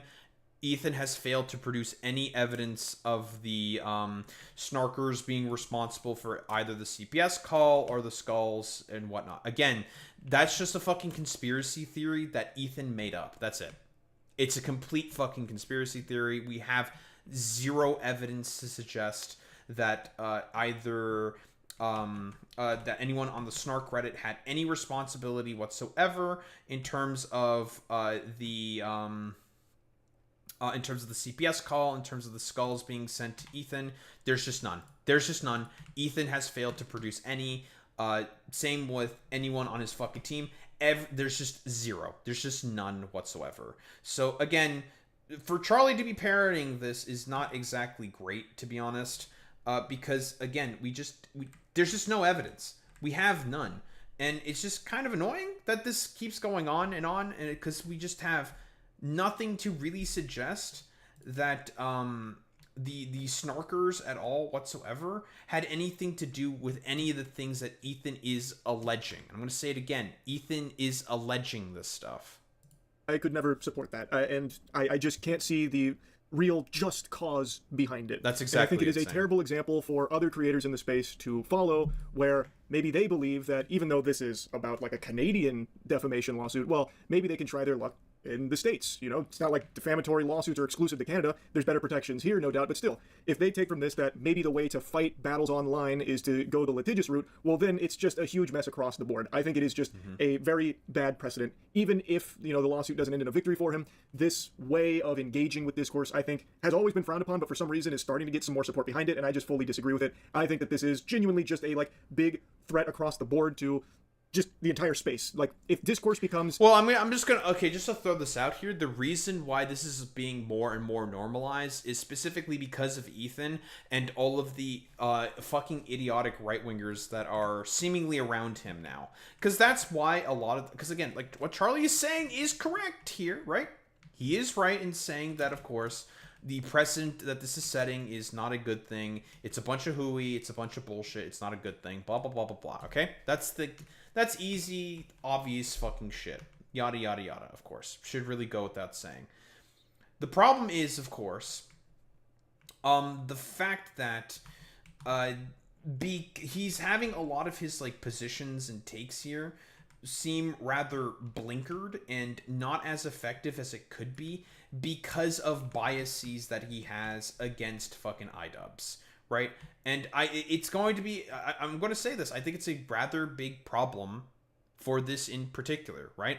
I don't think it's necessarily a fucking good thing that Charlie is allowing his position to not be as well thought out because of the fact that idubbbz said some dishonest things about him. I'm going to be honest. Because again, like I said before, I don't think that Charlie is an avenue to the alt-right. I think that's ridiculous. I think that is silly of idubbbz to say in particular. I don't think there is really any evidence to suggest that that specifically Charlie really has anything to do as an avenue to the alt-right. I think that's fucking silly. of course.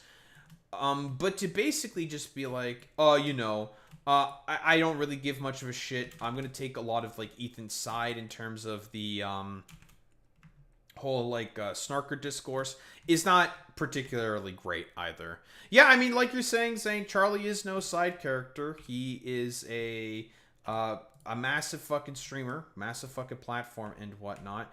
And it's kind of shitty that he's fucking saying this stuff. I'm going to be quite honest here. I don't think it's particularly great that he's saying this in particular. I'm going to be honest here. You know, fearful of like litigation flying back and forth, it's going to stifle a lot of voices and stifle some very like legitimate criticism down the line. It's just not something I want to see become commonplace. Now, I did also have a brief conversation with idubbbz about this as well, letting him know that this really is a horrible thing that he did to try and make his point. And he agreed. He said that it was a legitimately awful thing that he did to make that point, and that it was a genuine, sincere apology that he was issuing and how regretful he was from it. So I did have a conversation with both sides of this to make sure I had like a full, clear picture of where everything was and what this was all about. I don't know how it works in Canada, if the complaint is public or what. But if you look at it, he emphasizes throughout that he does think it's a serious accusation that needs to be investigated and that he doesn't think it's a joke, right? Now, I know people are like, well, why don't you sue Destiny for saying it? Well, Destiny made it immediately. First of all, this is a comment from Destiny, like made in passing. Ian put it on his screen for 2 hours during his main broadcast. Destiny made it clear that... Again, we've talked about this fucking claim here by Ethan. This is a fucking excuse. This is one of the fucking flimsiest excuses I have ever seen in my life that Ethan is basically using to try to go ahead with this fucking litigation. This is fucking stupid, dude. Like... Destiny just said that in passing. He didn't actually mean it. It's like, how the fuck do you know that, right? You don't know that. Because we all know in reality why Ethan is saying this. It's because he's afraid of the repercussions of going against Destiny. Because guess what? Guess who his only sponsor is left? Right there in that dumbass little fucking steeple that he has in his fucking background. Redact.dev, right? He knows that he will lose the only fucking sponsorship and the only sort of friendly voices that he has on his side at this point in time, besides like fucking Asmongold or whatever. But he's probably not going to be a particularly big fan of him in particular. He knows that Destiny is pretty much the only positive voice that he has left in his corner. And we all know why Destiny is the only positive voice left in his fucking corner. Because Destiny and his community want to use Ethan as a cudgel against the people that Destiny specifically has a fucking problem with. Which I just have zero fucking respect for. But then again, we are talking about Esteban Bonoblo III, and he is a pile of fucking shit. Just a terrible, ostensibly miserable pile of dog shit of an individual known as fucking Destiny over here.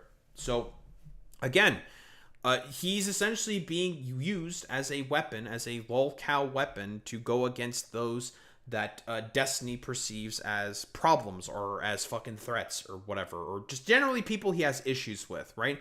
Like, Ethan is being used here, right? To make it extremely fucking clear. Destiny could give less of a flying fuck about Ethan. He does not care, right? Destiny only cares about one person and one person only, and that is fucking Destiny. That is all Destiny has ever cared about in particular. He does not care whatsoever about Ethan's kids. I think he said that before in his stream itself. He does not care about really much of anything besides what benefits himself. Because we are talking about Destiny here, who is a complete fucking sociopath. He was not being serious, right?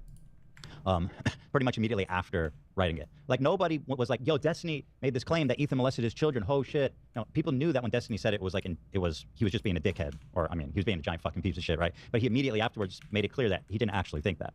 But Ian took that. And just because you're showing what someone else said doesn't make it not defamation, because you're showing, essentially, this accusation bare of context and also kind of saying that you think it's true, right? Now, after hearing Ethan explain that, I actually made the noble sacrifice of going back and watching the entire... Yeah, like, it's just, like, it's complete fucking nonsense, dude. Like, honestly, like, as Charlie is saying, like, he watched through the entire... I don't think you have to watch through the entire stream to come to that conclusion. I'm gonna be really honest here. I think that this is pretty much, like, done and fucking dusted. I'm gonna be, like, so for real. I don't think you have to go through the entirety of idubbbz's stream to essentially come to that conclusion. I'm gonna be so fucking for real. Like, so fucking for real. Because it's obvious what Ethan is essentially intending when he said that fucking shit. He is intending to basically say that, oh, yeah, idubbbz definitely meant that when he fucking said that. And Destiny was totally just doing like a wink wink nudge nudge. He was not actually being serious whatsoever. It's just like, bro, that's a fucking flimsy fucking excuse. Like, get the fuck out of here, bro. idubbbz stream. Yeah, also, Charlie could be alt-right, but he has the anti-ice position, but he is very lukewarm position. It's not very alt-right. Well, no, he's just a normie. He's just a fucking, like, he's just a normie, to be honest. Like a normie fucking lib. That's, like, Charlie's sort of whole predisposition in all of this, right? And that's why the alt-right fucking hates him, right? And the only reason why, again, Charlie is adopting the position that he's adopting is because he himself is also operating off of a bit of spite, right? And that's the shit that I don't really fuck with in general, right? I've made that very, very fucking clear throughout the entirety of my, I guess, existence as a, shall we say, quote-unquote, content creator. I have a big problem with people who sort of generally operate and have their positions based off of fucking spite. I don't think it's effective. I don't think it's a really sort of, like, intelligent position whatsoever. Which is why I really do not like Destiny in particular, because with Destiny, it's all spite, right? That's all he fucking functionally cares about. There is no fucking principle when it comes to someone like Destiny. He could give less of a flying fuck, to be honest. Segment with this in it when he was talking about it. Boy, howdy. I'm not a hero. It was brave, but I don't need your flowers. That was agonizing. It was heinous, even. It was brutal. This whole segment where he was talking about that, I think, was really, really rough.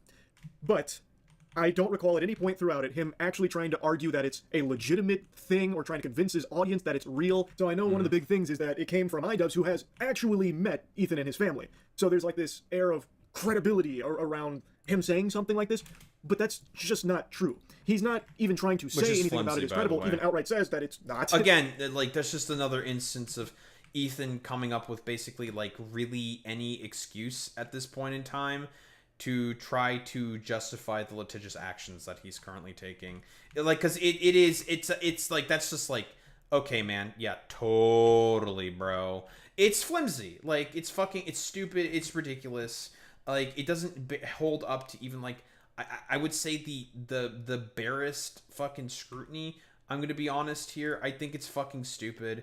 It's essentially an excuse by Ethan to go ahead with litigious fucking actions. Like, that's really about it. Like, that's literally it. That he doesn't agree with it. So he's not trying to present it as a real argument based on, any of his experiences knowing Ethan and his family. Also, I will say that I think Ethan Klein is terrified of this guy. So it's just kind of like legit. It is to me, it's super funny that he has so much smoke for everyone that he thinks he can bully, but the person that he's fucking terrified, he just keeps very overtly running from. And it's like, yeah. Now, while Ethan is... I think that is a factual statement. No, that's just on the fucking money, right? For some reason, Ethan just has absolutely nothing to say about Destiny. Because Destiny actually is set... He'll just say fucking defamatory shit and whatnot. And he doesn't give a fuck, right? Destiny has no standards, no principles. He's a complete, utter freak. And will basically do and say anything if it means he can get his way in a particular sort of argument, right? Destiny is an incredibly fucking dishonest individual, right? Very, very fucking dishonest. And it's one of those things with Destiny specifically is he will basically do and say anything if it means he can get one over in a sort of spite driven way against people that he does not like, right? He will dox, he will lie, he will do basically anything in order to get some form of a perceived win, even if it's a massive social fucking faux pas. Like, he does not care, right? He has made it very, very clear that there is no standard that Destiny, as a person, will really fucking adhere to, right?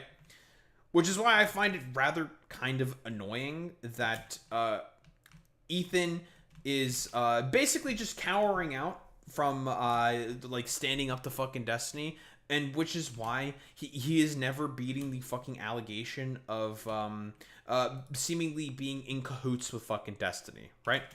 Seemingly being in fucking cahoots with Destiny, because this is like very much so in cahoots fucking behavior, right? Like, dog, unironically, Destiny is the one who said this shit about you and your fucking kids, and you are opting to do nothing about it. That is insane, bro. 100% correct that idubbbz says that this is a big allegation that Ethan should be addressing. He's not doing it earnestly, or at least I don't think he was. It's actually really kind of hard to tell. The whole segment was fucking awful, and the point he was trying to make was really dog shittily done. But what he's trying to say is that clip right there at the end, where Destiny said this extremely outrageous, outlandish, disgusting thing about Ethan, and yet Ethan doesn't have smoke for him, but he does for the other people that he's gone after through lawsuits. I'm pretty sure that's the point he was trying to make by putting that on screen. Like, look, Destiny has said something absolutely despicable, yet you don't have that same energy for him as you do for the others. Unless I've blanked out and like erased moments from my memory from this segment, I don't recall him saying that this is like a serious thing he believes in and is presenting it as such. Like about Ethan is this, this is and this is a real allegation that really has a lot of water to it. Now, this doesn't change the fact that what idubbbz did here is completely awful. To try and make this point using that kind of comment with something as monstrously evil as that is just so fucking low. It is. But I don't... I don't agree with this. Like, I don't think it's honestly... I don't think that's the fucking case. I'm gonna be honest here. I'm gonna be so fucking for real. I don't think that's the fucking case whatsoever. I think this is fucking soft baby shit. This is fucking cowardice, right? This is very, very cowardly. I don't think there is like any sort of like indication or evidence whatsoever to say that this is basically like a very, very cowardly thing that Ian is sort of engaging in and whatnot. I'm gonna be really real. I think this is fucking cowardly behavior. Very, very, very, very fucking cowardly. I don't agree with this whatsoever. Believe it's how Ethan is necessarily explaining it to everyone, where idubbbz is really, believing in this. idubbbz came over to my house, he met my family, now he's going out there saying these things. It is extremely scummy because he did meet his kids and everything, and now he's putting a comment out there like that. That is very scummy, but he's not using it to try and make this claim that Ethan is those things. He's trying to use that to show that Destiny has said something so fucking terrible, yet you are not approaching him with the same energy you have everybody else. That is the point he was trying to make, I think, throughout that segment, at least from everything that I saw when watching it. Granted, it was very hard to sit through, but I'm pretty sure that's what he was trying to get at with that there. But I think that was a terrible way of going about it. Now, Ethan also addresses why he's not suing Destiny as well, and he's saying because Destiny cleared up that he wasn't being serious right away. I don't understand that. I'm not gonna lie. That's not making sense to me. Can't wrap my noodle around it. It's not computing. I think it is a very disgusting statement. 100%. This is I mean, it's good that Charlie is saying that, yeah, this is one that's fucking bullshit. Because that is bullshit, right? It's just, listen, for whatever reason, Ethan just wants to duck smoke with fucking Destiny.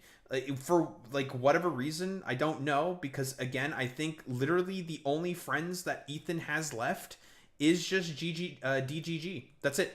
I really do think it's just because the only people he has left in his corner are fucking DGGers who may have some form of like ideological predilections with him. That's it. I'm gonna be so for real. I'm gonna be so fucking for real. That's the only reason, or the only people I think in particular. For as to, or only reason to in particular for as to why Ethan is just has no criticism whatsoever for Destiny. He's just unwilling to fucking criticize Destiny in his community, right? That's like literally it. Yeah, you have people from Destiny's community spamming the comment section on Charlie's video and melting down. About what I expected, right? Like, again, Ethan to DGG is not a content creator. He is a weapon. That is the point of all of this, right? Destiny doesn't care about the goodness or wellness of anybody, right? Destiny only cares about Destiny, right? That's it, right? He doesn't give a fuck about any of this stuff. He doesn't give a fuck about any, like, he doesn't even give a fuck about his own fucking kid, like, most of the time, okay? We are talking about someone who is genuinely fucking a massive sociopath in Destiny, right? He doesn't care. He only cares about one thing only. That's himself, right? And Destiny makes that extremely clear every fucking day when he engages with any fucking issue whatsoever. Like, he is a complete fucking sociopath. He's not wrong for feeling like this is a terrible thing that's being said about him. That is a line you don't cross, talking about people's children in a manner like this. It's gross. It is gross. So then why is this defamation lawsuit reserved exclusively for idubbbz with a nice big bow on it, but not also extended to Destiny, the genesis of that comment? Does that not just prove the point that I believe idubbbz was trying to make in the first place, which is Destiny, for some reason, can say these atrocious, abhorrent things about Ethan, and for some reason, Ethan doesn't have the same anger towards Destiny as he does someone like idubbbz. Now, I guess with idubbbz, you could then say, well, idubbbz actually did meet his children and stuff, so it's an extra level of fucked up, which is fair. I do completely agree. It does add another fucked up, rancid layer to this lasagna here, where he did... I think that's... I think this point's wholeheartedly irrelevant. This is irrelevant. I don't think that matters, right? I don't think that really matters. Like... It's like I don't know, the image of the kid sort of like being brought up into this at all whatsoever? Is this really about the fucking kids or whatever? Like, no. Again, the guy who made it all about Ethan's kids from the beginning was fucking... It was Destiny.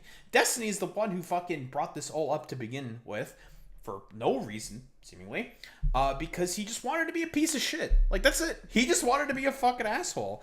And for whatever reason, like, because again, he mentioned, I don't even know like why Ethan mentions that this is again talking about the Destiny, like, clearing this up. Like, did he say, he said that specifically only in DGG? I don't think Destiny really said that in stream. I don't think he like mentioned it in fucking stream or whatsoever. And also, the reason why that shit went viral in the way that it did was because of fucking Destiny, right?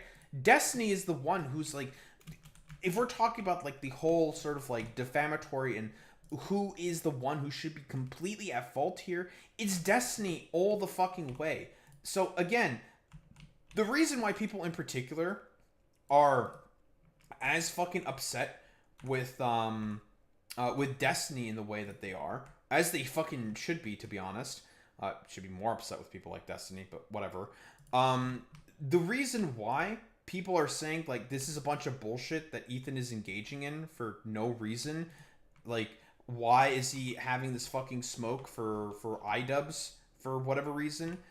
Well, mostly because he's too afraid to do a defamation lawsuit in Florida because they have strong anti-slap suits. Because that's the actual reason for as to why Ethan is not engaging with this. He's only in doing this because, again, part of it is because of the anti-slap suits that exist within Florida, but it's also because he's too afraid about losing really the only people that he has left on his side, which is, well, Destiny and DGG. That's the fucking problem. Actually know Ethan and his family and would use a comment like that to try and make his statement about like being soft on Destiny or whatever. But I still just don't understand why Ethan is willing to just be like, yeah, but Destiny, you know, cleared up that he wasn't being serious. He was just goofing around. He was just being a dickhead. What? If the reason truly is that Canada's laws around defamation are significantly more lax and thus you have a case in Canada but not the US, then to me that tells me that it's not really a defamation case worth pursuing. And if you're not going after Destiny for these comments, but you will for idubbbz trying to make a different point about it, again, I want to make it clear. I think the way idubbbz went about doing this point is fucking atrocious. I don't know how much more clear I can make. But he wasn't trying to argue the legitimacy of the claim or anything like that. It was to show that you're very soft on Destiny, but not others, and used that outrageously gross comment as an example of it. But if you're going after idubbbz solely because you know you can get a defamation case win because of Canada's laws not being as protective as the US's, that's why you don't go after Destiny, then that to me says that you were just trying to take advantage of those laws, the lax nature of those laws in Canada, to get revenge on someone that... And this is where I'm just going to bring this up real quick. This is where I have a problems with the both sides that basically Charlie is engaging with here. I don't think there's anything in particular about that comment that Destiny made in particular that essentially like should really fault Ethan for any of this. I'm gonna be honest here. Like, really, I'm gonna be really honest here. I don't think that really I don't think it really has much relevance whatsoever. I don't think it has any play whatsoever. Has wronged you. I said from the beginning that if people want to go after my children, then, you know, the rules of engagement have changed forever, and that's what I said then. And when you know, when Ian broadcast this, I sent him a cease and desist because, I mean, there's certain things that you don't say and you don't. Well, again, he didn't do that, Ethan. You're fucking lying. He didn't go after your fucking kids, you idiot. But then again, we are talking about Ethan Klein here, and he's just a massive liar. Doing lines you don't cross, and they flaunted it. They didn't take it seriously. And I totally understand that. If someone is going to cross that line, going after like your children or your family, I get. Well, it's bullshit because it was Destiny who initially decided to go after his fucking children. That's why it's just like I can't really sort of like treat this seriously at all whatsoever, because again, Destiny is the one who initially crossed the line. And why the criticisms of people saying that, yeah, you're soft as baby shit on Destiny for some fucking reason. That's why everyone is saying that about you, Ethan, because you are being soft as baby shit on fucking Destiny for some fucking reason. Like, that's just a fact. Like, period, end of story. Like, that's not hyperbole, it's not ridiculous to say or whatever. Like, Destiny is the one who decided to make this all about Ethan's kids in particular for some reason. Being upset about that, absolutely. But you're saying that the rules of engagement have changed for everyone but Destiny? Because he is the one that made the comment, and you are like totally just okay with being like, but he cleared up that he wasn't serious. He cleared up he was just being a dickhead. It's just not making sense. And if idubbbz throughout that stream segment was going on and on about how like actually serious this is and how much he really believes in it, trying to convince his audience that it's true, trying to like lead some kind of like investigation against you, like another CPS visit, like another fraudulent visit from CPS, then I would totally understand pursuing like litigation against that to stop it. Now, but from what I saw in that stream, there was nothing of the sort, and he did outright say that he doesn't believe it, and that he was only saying that it should be addressed as a way of pointing to you not wanting to engage with Destiny because you're afraid of Destiny. At least that's how it seemed from all of that garbage I sat through there. I'm pretty sure that's what he was getting at. Now, he does mention a cease and desist here, which they did send a cease and desist to idubbbz, and it does seem like idubbbz was fucking filled with jubilation upon receiving it. I've seen a couple of clips where he was like really nonchalant about it, almost seemed kind of happy about it. Maybe he thought it'd be like a big boom of exposure or something. I really don't know who would celebrate something like that, but yeah, it seemed like he... This is a bit of a strange point here from Charlie. I'm going to be on. I don't see really what relevance Ian's like state of mind is in terms of being happy about the fact that he's not getting sued. I don't see why that really matters in particular. Like, it's a little strange here because listen, I do agree that Ethan is a bit of a fucking coward when it comes to Destiny for whatever reason. And I don't think it's really inaccurate to bring up that fucking stupid ass fucking comment that Destiny made with, again, because Ethan was trying to say like, oh, this is like Destiny just doing a bit of a yoke, guys. He wasn't actually being serious and wasn't meaning it, guys. Like, nah, he wasn't being serious when he said that. It's just like, bro, that's a bunch of bullshit, okay? Like, there's no way that fucking works like that. Like, get this fucking bullshit the fuck out of here. It's like, no. Destiny does not tend to really like pussyfoot around in terms, well, he's very, very meta-ironic, right? So it's kind of difficult to really tell exactly when Destiny's pulling punches or not, or if he's being serious. I guess it purely depends on the fucking topic. Or really it depends on if Destiny hates you or not. That's the ultimate fucking question, right?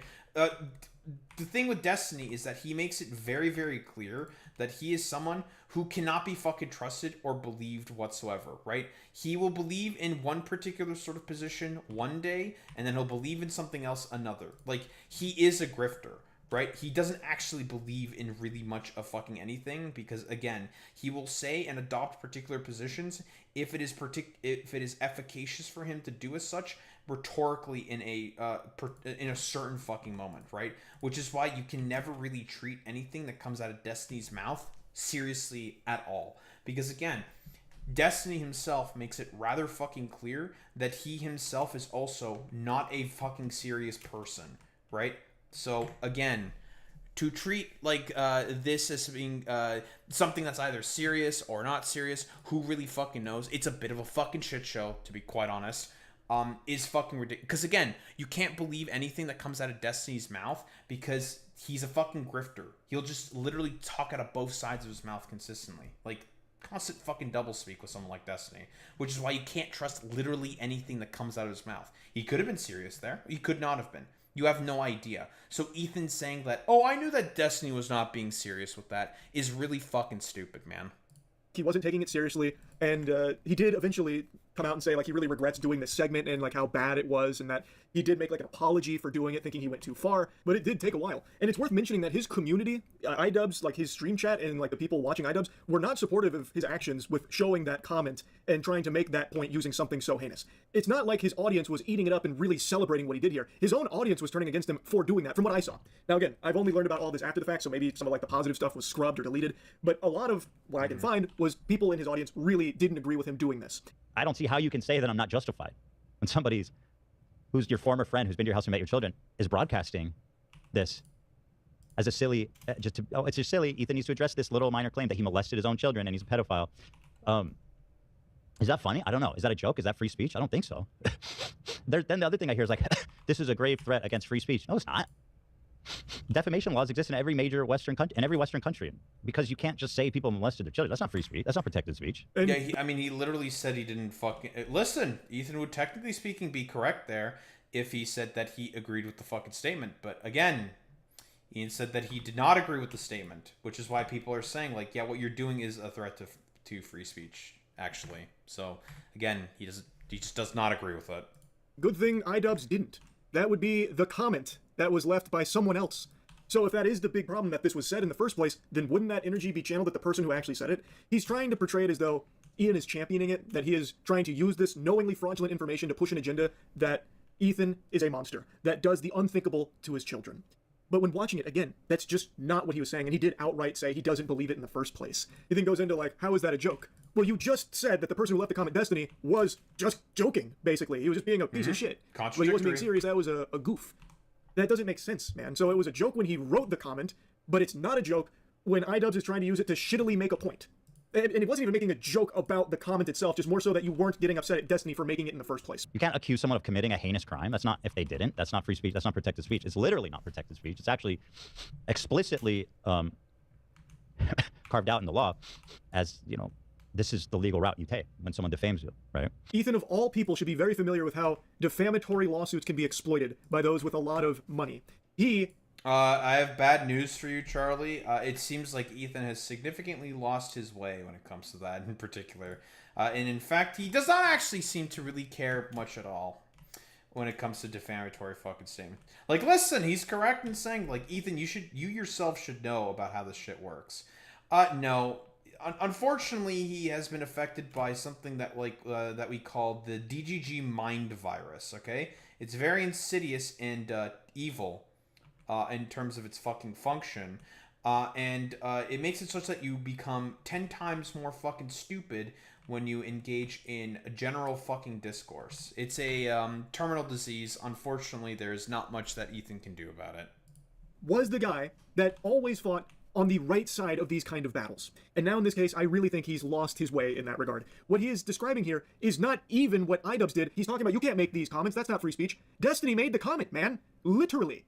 And yet you're not going after him. You've already excused him, wrote it off as a, he wasn't being serious, a dickhead, and are instead going after idubbbz, who was very shittily using it to make a very different point, and even outright said he doesn't believe it, by the way. So it really feels less about the actual defaming and more about just being able to continue to, like, really drive the nail into idubbbz, which is extremely unnecessary. His own community didn't agree with him when he did this. He lost members of his community for this because he was so in the wrong for it. Everyone was on your side when all of this was unfolding. So really, what else are you even trying to accomplish? He came out of that much worse, and he outright apologized for it, admitted how wrong he was for it, and everything like that eventually, which is a significantly bigger L than, like, a legal one in the eyes of the internet, to be, like, that wrong and that much on, like, the wrong side of, like, the drama. By every possible interpretation, you won here. You proved the claims were fraudulent, they were false, they're not real, and people were on your side in this whole situation here, and against how idubbbz had gone about trying to make this point.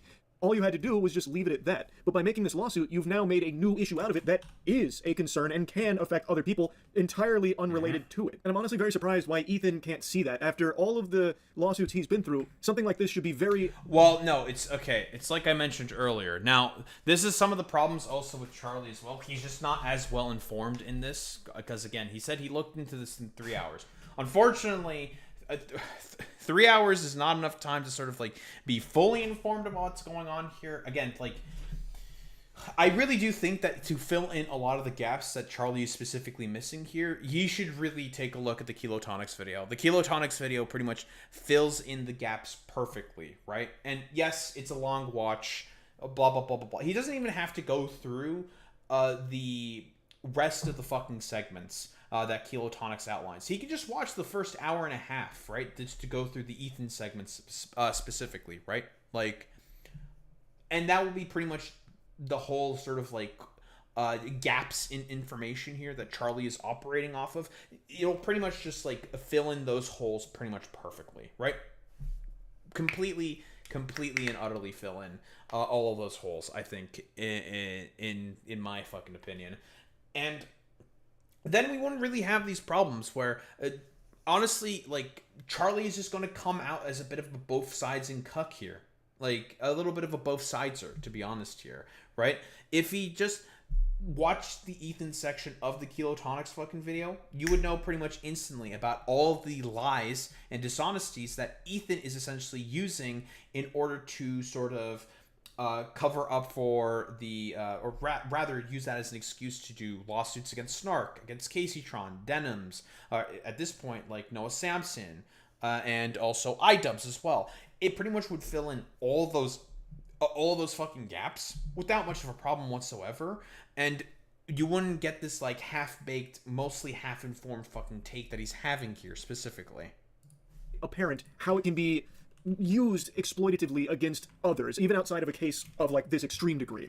Like Ethan of 10 years ago, I think would absolutely see that, but right now, I just think after everything that he's been through, he's just completely clouded by it and can't see that anymore. But now let's dive into like the concern about how this can affect, you know, free speech or discourse online, because Ethan is talking about like how he doesn't understand how it could, because this is such an extreme thing that was said that's so gross. And he's right. This is a very gross thing that was said. And if idubbbz was pressing it as a very legitimate thing and trying to make it seem like it's true to everyone, that kind of thing, then it would make a lot more sense to go this kind of route. Because that is something like the Snark community was doing with like some really unhinged behavior. So like that would make sense to me.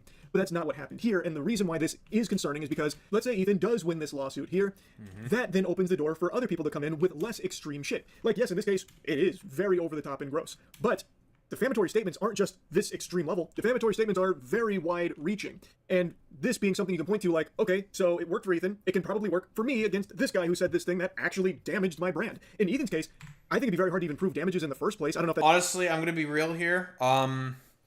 It would just be the whole Matt Haas situation all over again. It's just Matt Haas. That's what it is, right? It would be the proverbial sort of Wild West. Anyone can claim defamation, however the fuck they want. It wouldn't really matter, yada, yada, yada, right? And guess what? If you have way more sort of money and power in the situation and you can just silence people with that fucking money, people can just like do that no problem. Then that's the general sort of issue. That's something that's required by like Canadian law. I have no fucking clue at all. I know they don't have the same level of free speech protections or anything like that, so maybe that's not even a requirement or whatever. But I think it would be a Herculean task to prove that H3 Let's just say, Charlie, there's a reason why he's doing this specifically in Alberta, right? In Canada, it is more favorable for the prosecution in comparison to the defense in terms of litigation like this. So, yeah. In terms of like free speech protections, it's not defendant based. It's more prosecutorial based instead. I think that's the term. Like a reputational hit or a loss of revenue or a brand tanking because of idubbbz stream here, because what has often been flexed by a lot of people is how H3 has thousands upon thousands of live viewers all the time, and idubbbz would have like 100. So H3 being like 100x the size of idubbbz, it would be very hard for anyone to point to and say, what idubbbz did here really damaged the H3 brand, and here's the proof. We lost so many members on YouTube or something. Like, that's clearly not going to happen. But someone else absolutely could. Like, something that a lot of people talk about online, like commentary YouTubers, I suppose will stay in that realm, is scammers. So why couldn't a scammer then utilize this same play? Okay, we can actually prove damages because they talked about, you know, a customer's terrible experience with us, and that was defamatory, and look at how much business it cost us, and it ruined our reputation. And I think you could possibly point to Ethan's lawsuit here, should he win, as evidence like, look, he got a defamatory ruling in his favor after suing idubbbz for something someone else said, so we are going to be suing this YouTuber for what this customer said that they talked about in their content. So the reason why Charlie is probably specifically mentioning this case, which is an accurate case to point to, right? He's not wrong when he's saying this. But this would specifically affect him in particular. Again, we have to always... When we're talking about stuff like this, we always have to come at this in terms of the material perspective that a lot of the creators themselves are coming from. That is highly fucking important, right? Charlie himself would also be affected by something like this. Well, if he was in Canada, for example. Obviously, he's not. He lives in Florida. Strong anti-slap protections. Overall, he will be fine here. But this could have an overall sort of chilling effect. Because if it was successful here, well, who's to say you can't get away with this sort of like situation elsewhere, right? That's the problem.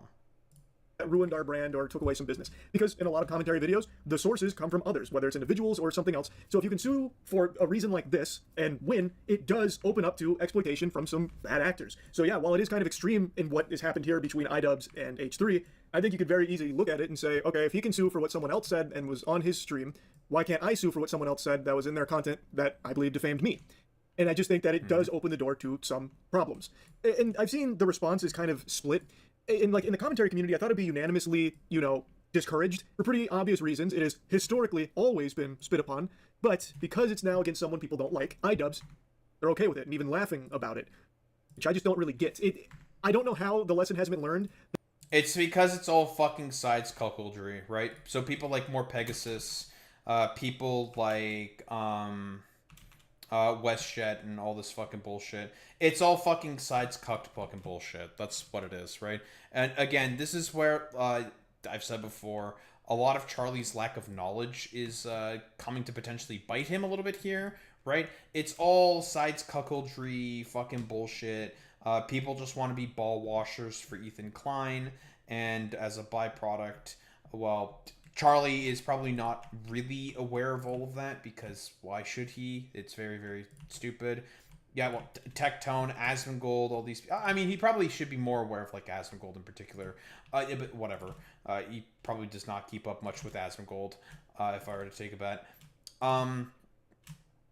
That's mostly why they are engaging in the fucking behaviors that they're engaging with, right? It's a lot of fucking sides cucked fucking bullshit, because in reality, people like Asmongold, like Asmongold, like Tectone, like all these other dumbasses, they do not care. These people have no standards, no principles. They could give less of a flying fuck. They're just doing this because, again, they have a particular conniption with some other fucking creator, aka Hasan. That when something gets used against someone you don't like, it doesn't mean it's only ever going to be used against people you don't like. Once that can of worms is open, it becomes the Wild West, and it can be a problem for everybody. Like, making an exception, like, yeah, ooh, not good, I've always been really against YouTubers filing, litigation against other content creators, but since it's idubbbz, I'll be okay with it. Which I think is some pretty silly shit. I think the internet, in its first go-around with this topic, pinned the tail on the donkey. I think they were correct with the take on this topic, that being extremely litigious and going after other content creators and such with defamatory lawsuits and such is just not very good. It's the same tactics that have been used from some extremely shady companies in the past against people online, and it's just a tactic that used to unanimously leave a sour taste in the mouth of just normal people online. But now in this case, because it's against someone they don't like, they're willing to be all right with it and turn the other cheek to it. And I don't think that's right. Again, if idubbbz truly was spreading maliciously, fraudulent... Listen, like I said before, and I'll bring it up again, this is essentially the new sort of like internet environment that we have found ourselves under, right? And this is essentially what a lot of the right also is okay with, fundamentally speaking. They are okay with being like overly litigious like this because, again, they have way more money, they have way more fucking prominence, so they don't give a shit. Like, we are talking about right-wingers here. Right-wingers have no fucking standards or principles whatsoever, right? So they're totally okay and willing to allow the shit like this to happen that would destroy the commentary community and destroy avenues of content creation for a lot of people, because these people, they don't have any standards. Like, they don't really give much of a shit at all. So, I mean, like, listen, Charlie, given the fact that he has said himself that he is not very fucking terminally online, he probably does not have, to be fair, much idea about what's going on here. It's the current byproduct, the environment that we find ourselves under right now, and that's the biggest issue with all of this. And information of this disgusting stuff that was made in this comment, and saying like, this is real, this is true, this is awful, look at what's happening, look what he's done, that kind of thing, I would really understand it more then, because then that is very different than just normal internet beef. That is psychopath evil shit. But from what I've seen in that stream, that's not what was happening. So I really don't understand this perspective from commentary channels to treat this like it's just some kind of hoot and holler and goofy thing, you know, let's celebrate it, point and laugh, when I think it's pretty easy to see how this could potentially be used as ammunition in some less than savory lawsuits going forward, specifically in Canada. It would obviously be like for Canadian YouTubers, but even still, it's probably best not to just have more ammunition for some bad actors to be able to exploit legally.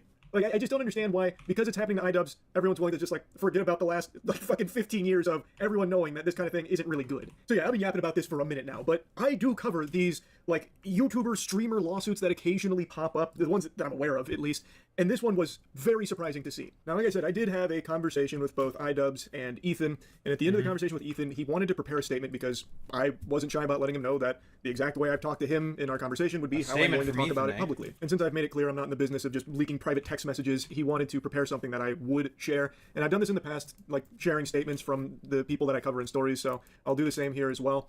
He said when CPS was called on his family a year ago, the rules of engagement had completely changed. A snark community fabricated a lie that his children were crawling around in dog shit and eating it. An agent... That is a lie. Ethan is already immediately lying here.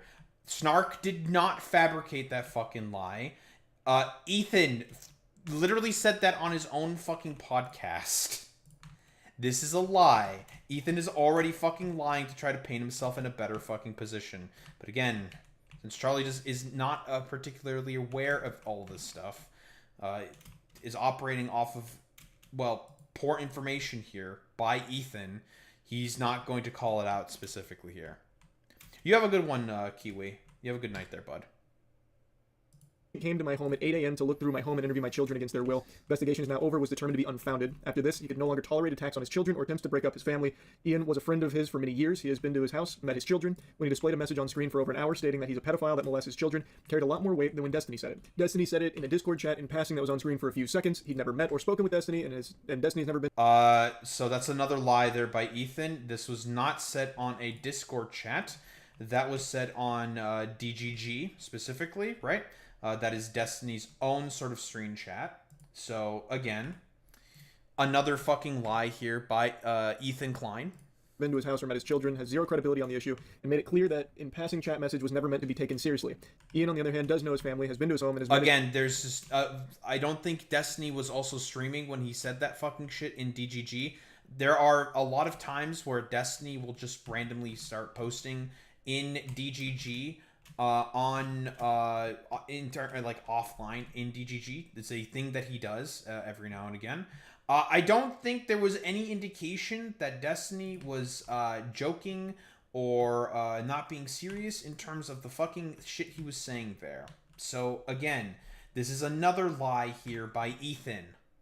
His children, and the fact that he exploited that closeness to forward such a heinous, unforgivable accusation forced him into action. To make matters worse, Ian has supported the call to CPS in his content deputy and openly associates with... That is another lie there also by Ethan, right? There is zero evidence to suggest that Ian was also spurring on a call to action or was supporting anything in terms of the CPS call. In terms of the content comp and the content deputy, what Ian was talking about in their particular was he was talking about how it makes sense that someone would call CPS if you are talking about the conditions of your house being what they were when you were speaking about that on your podcast, and was using that as an overall criticism of the fact that Ethan is as open as he is within his fucking podcast. Again, that is a lie by Ethan. And celebrates the snark community from which the original CPS call came from. He believes it was Ian's intention to cause harm to his family. Again, no evidence to suggest that this anonymous CPS call came from the snark community. Again, that is another lie there from Ethan. As he knew CPS had already visited the home and still decided to rebroadcast the accusations for over an hour on stream. He's pledged to do everything he can to hold him and anyone else who attempts to harm his family accountable in whatever way that he can. Because of the context, he believes that he has a much more viable case against idubbbz than Destiny, and that's why he's only suing idubbbz. Destiny also lives in USA, where defamation laws are much harder to win, versus in Canada. Now, that is the actual reasoning as to why Ethan is pursuing this fucking lawsuit. because of the fact that Alberta does not have anti-slap legislation in comparison to that of Florida, and how free speech within Canada essentially works, it's more favorable to someone like Ethan in particular. That is why he is pursuing this in Canada instead, because again, the whole point of this is fundamentally about the dishonesty. Ethan is an incredibly fucking dishonest actor. But then again, here's the thing with all of this with Charlie. Charlie does not have the sort of knowledge in order to sort of like engage with that in particular, because again, he's only looked at this for about 3 hours and got messages from Ethan, and Ethan is a known fucking liar and has incentive to fucking lie. So Charlie is not going to be able to pick out on a lot of that stuff. Because, again, it still is good that Charlie is coming out ultimately with the correct position here. And I do think this is ultimately going to be a turning point specifically for Ethan here. A lot more people are not going to fuck with this shit. I don't think this is going to work out for Ethan whatsoever. And we'll get to Ethan's reaction in terms of this, right? The problem specifically with Ethan's behavior here is the fact that he is continually lying, and he's also lying to Charlie at the same time. That's the biggest issue. Where idubbbz lives. These are all the reasons that he's suing idubbbz and not Destiny. He's chosen the legal and most proper way afforded to him that live in countries that value free speech, a lawsuit for defamation. Again. Defamation is not protected speech. He does not have an unalienable right to say that he's a pedophile molesting his children. Accountability in this case has to be more than just internet mudslinging and jousting. He has crossed the line, and he's past the point of caring what Charlie or anyone else thinks, and he will protect his family at all costs. Now, if it wasn't clear, we didn't exactly see eye to eye on this case here in regards to this whole lawsuit situation. I believe, as is even stated in his statement, that he's targeting idubbbz solely because the free speech laws in Canada are more lax, and it is more viable that he would win there versus in the US, where Destiny is. He's even saying that it would be harder to win that case against Destiny. So to me, that says that if the way you win is through more lax free speech laws, then it's not really a real defamation case worth pursuing. It's you taking advantage of that lax nature of those laws to further punish the guy who you have a lot of ire towards for the previous instances of a lot. Again, like overall, Charlie is coming down to the correct sort of position here, right? This is correct. He is right here in terms of the whole legality of the situation, right? Perfectly fucking accurate. The problem is that Ethan is trying to paint himself in as good of a light as possible by lying about the entirety of the situation. That's the main fucking issue, right? That's the entirety of the fucking problem here, and why everyone is as critical of Ethan as it is. Again, like, I really do think that for these gaps to be filled in for Charlie here, the Kilotonics video, just purely on the Ethan segment, it would probably fill in all of the missing gaps here. In particular, I think for Charlie, right?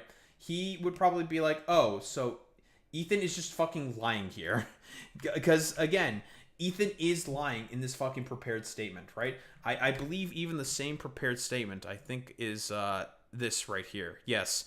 I think this was like a similar sort of prepared statement that he also put out on his on Instagram, as he did with Charlie. Just to double check to make sure, because I think it was displayed there for a second. CPM, APM, only suing idubbbz, blah, blah, blah, blah, blah. It's rather fucking similar. It's close. It is very, very close. It's very, very similar, right? Like, where he was explaining this whole fucking reasoning for as to why he is suing specifically Ian or idubbbz in comparison to that of Destiny.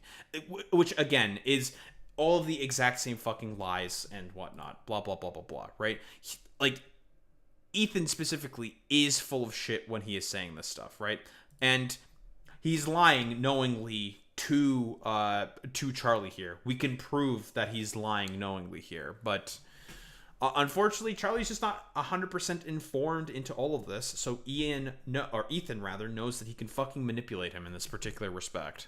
idubbbz solely because the free speech laws in Canada are more lax, and it is more viable that he would win there versus in the US, where Destiny is. He's even saying that it would be harder to win that case against Destiny. So to me, that says that if the way you win is through more lax free speech laws, then it's not really a real defamation case worth pursuing. It's you taking advantage of that lax nature of those laws to further punish the guy who you have a lot of ire towards for the previous instances of aligning with the snark community and stuff like that, as opposed to actually fighting for, this was defamatory in that. It feels very familiar for a tactic that is common with big companies to financially drain someone that they have a lot of issues with for a variety of reasons, a whole host of reasons. And in pursuing this route, it does open a whole host of problems for a lot of other people and can have far-reaching consequences should it set some kind of precedent or, set an example for others to try and follow suit. It is something that I've always advocated against, and there's nothing in all of the streams and evidence I've seen that indicates that idubbbz was trying to push this as a true thing, using his previous relationship with Ethan as a place of credibility to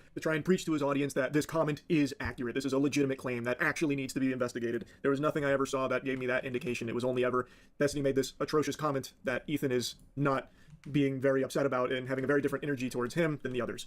And it was a very, very, very poorly made point using a very gross example for it, which is something idubbbz openly admits. So anyway, I've been yapping about this for a long time now. That's really about it. So yeah. So that's Charlie's overall sort of reaction to all this. And I'm going to say right now real quick, that's not what Ethan was looking for. Guaranteed, right? This, I would say, just broadly speaking, I think is a complete fucking disaster here for Ethan. That's pretty much, I think, pretty much as bad of an outcome as it can get, because again, Charlie is one of the OG commentary YouTubers and he has 18.1 million fucking subscribers. This is going to hit a lot of eyeballs. A lot of people are going to see this, and a lot of people are going to see that Ethan does not look good in this particular situation, right? And that's a bad position here for Ethan because, again, Ethan will consider someone like Charlie to be an equal, right? And he needs to have as many of these equals, shall we say, on his fucking side as possible. Unfortunately for him, many of them have really not been on his fucking side, have not been really agreeing with a lot of his fucking positions, right? And Ethan is rapidly losing allies. If your only ally in all of this is fucking Destiny, you are not in a fucking good position. It is a very, very bad position.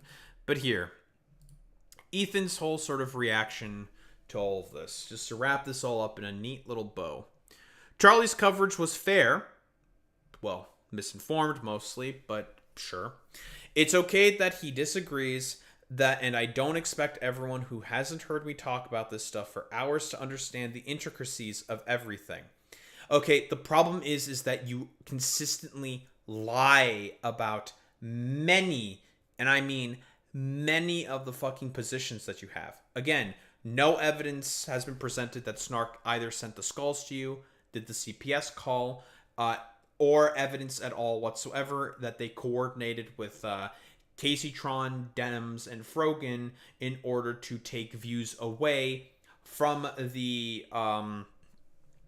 fucking video. And even if that were the fucking case, and that was the case, are you really suffering that many fucking damages as a byproduct of that? No, the fuck you are not. Because, again, they are tiny channels in comparison to you. But whatever, as expected from Ethan, he is a fucking liar, but whatever. And even if you have, it's fine to have a differing opinion. You don't like the fact that, like, he does not like that whatsoever. He's gone after people who've had differing opinions to him very, very aggressively. He's full of it here. I appreciate him being respectful, hearing me out, and reading my statement. Well, the only reason why he's doing that is to try to be soft on you specifically, right? He's capitulating. Well, not capitulating. That's not accurate to say. He's trying to give you as much grace as possible, and you decided to fucking lie instead. Ultimately, I'm a father protecting my children in, like, the worst way possible. That is something I hope even the most cynical amongst us should be even able to understand. Thought terminating cliche, of course. And no matter how you cut it, $22 is still a lot for a bag of cookies. Is he just, like, throwing in Pokimane here for some reason? Like, the fuck? Okay. Sure, man. Throw in some fucking Pokimane meme in there. Okay. Very cool, Ethan. So, yeah, I guess that's the whole entire enchilada in terms of all of this.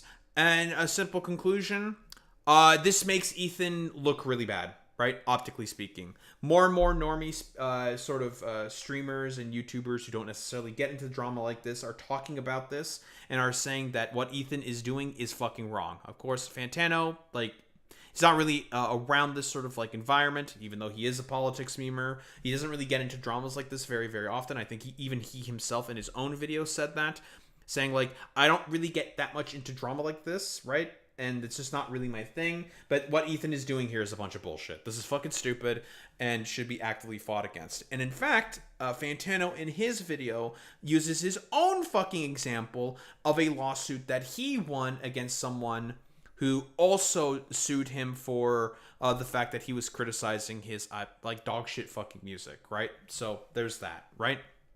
Asmongold is obviously wrong about everything. Who cares about what Asmongold has to say? He's just wrong. And Charlie, is of course making it rather clear that a lot of this in particular is a bunch of hooey. It's a bunch of bullshit, right? Albeit he didn't really call out much of the lies that Ethan had to say, and kind of both sides it, and was very, very soft on Ethan for no reason. Probably doesn't want to deal with any bullshit from Ethan specifically, right? In terms of like a lawsuit. But then again, Ethan will never go after people who are equals to him whatsoever, because he knows that they can fight back. Again, if we're talking about people who actually reacted to Ethan's video maliciously, that could have actually caused potential financial harm, then he should have sued either, Asmongold and XQC. But he didn't. Why is that? Because he knows that they can fight back. And that's why he didn't actively sue any seek any litigation against them in particular, right? And yeah, like you're saying there, Clay. Also, if we're talking about Ethan Klein here, it is good to add in a bit of a sprinkling of a mild sexism and misogyny. That is certainly also a factor that plays into this as well. I definitely agree with that. So again, this is the whole sort of enchilada, right? And this is the biggest problem that I have in particular here with Charlie. He ultimately does reach the correct conclusion in terms of his own sort of like experiences, in terms of like YouTube lawsuits and whatnot, covering these situations, and overall reaches the correct conclusion of saying this is period, end of story, bad. The problem is he doesn't understand the entire intricacies that have led up to this position to show how much of a neurotic fucking freak Ethan Klein has been in terms of all this whole entire fucking situation, right? That's the main issue here, right? Because Ethan has been lying consistently about the CPS call, about Snark, about the fucking various lawsuits that he's in, and he's essentially trying to do that as a way to stop criticism against him specifically. Because Ethan Klein, in the Kilotonics video, has made it very clear that he does not like criticism that is against him, right? Like I said before, if Charlie wanted all the gaps to be filled in, you know what? We'll just pull it up real quick. Why not? This is just for you, Charlie. If you ever somehow stumble into this fucking video, we'll pull up the fucking Kilotonics video.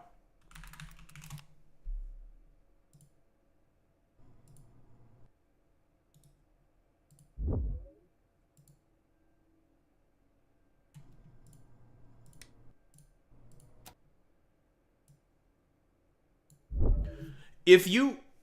Here, just for you, Charlie, right here. If you actually wanted to get an idea as to how extensive the web of lies Ethan has basically weaved in order to show essentially how much of a fucking liar Ethan is in this entirety of the situation, the first hour and fucking 10 minutes of Kilotonics' fucking video right here about all of this goes into perfect fucking detail about all of the events that have made it such that Ethan has become as ridiculously litigious as he is, right?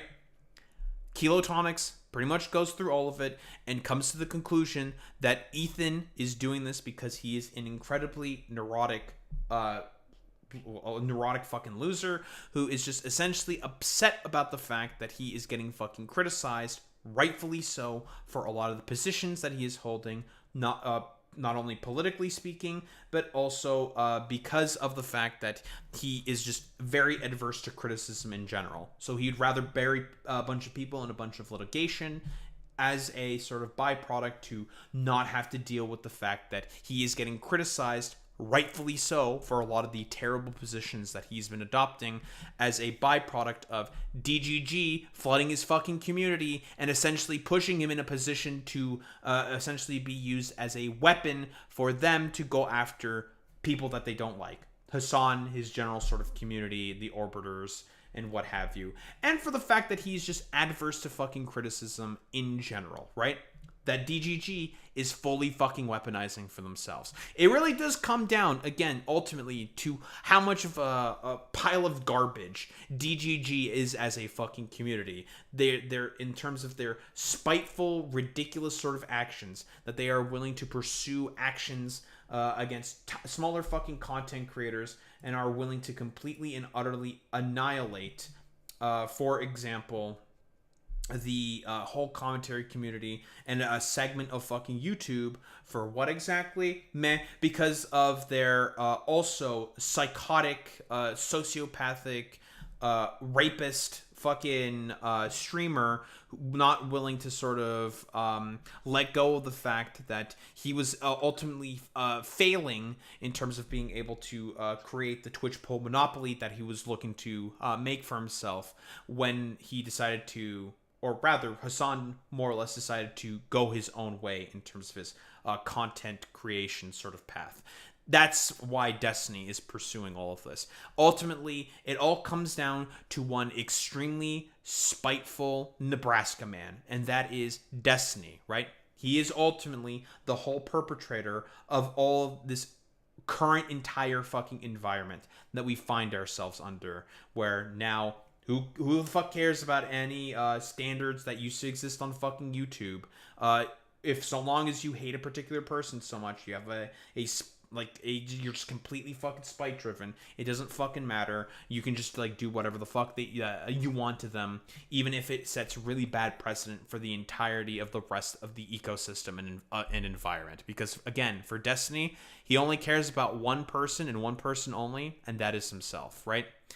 And that's ultimately, I think, what it comes down to. Again, quick summary.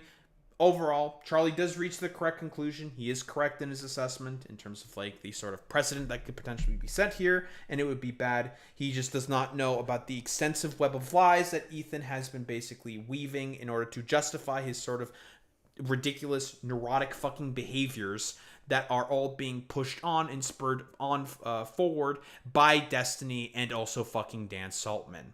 Don't think there's really much else to say besides fuck you, DGG. Fuck you, Dan Saltman. Your dumbass should be in jail for being a stalking little fucking freak. And fuck you, Destiny, for being the psychopath that you always were.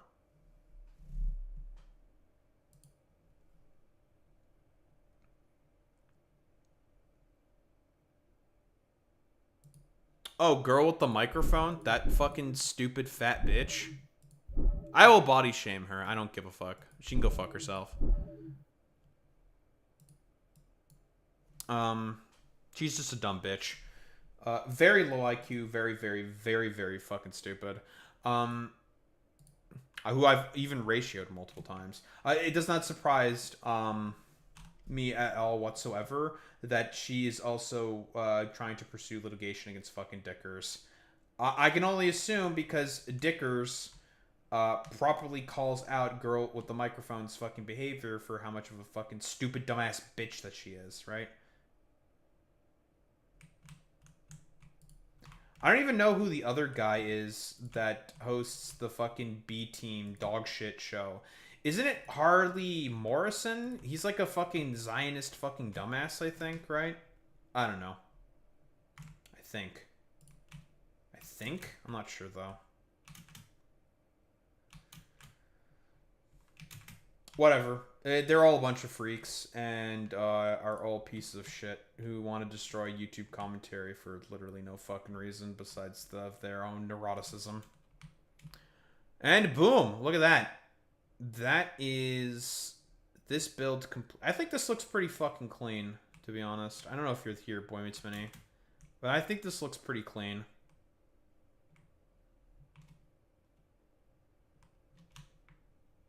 This looks clean. Of course, we have a bunch of like various sort of recipes. Eventually, I think I'm going to, once I get better plates or better,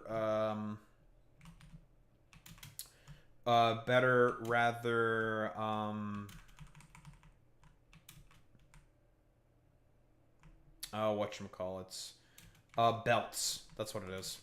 Once I get like better belts and stuff, I'm probably going to have all of these rows essentially, or rather just have these be like, oh, this is all going to be iron plates or something. Or, oh, all of the next one is going to be nothing but screws. Oh, all the next one is going to be nothing but rods. Although you don't really need that many iron rods, to be honest. You don't need that much. You really don't. That's going to be my plan.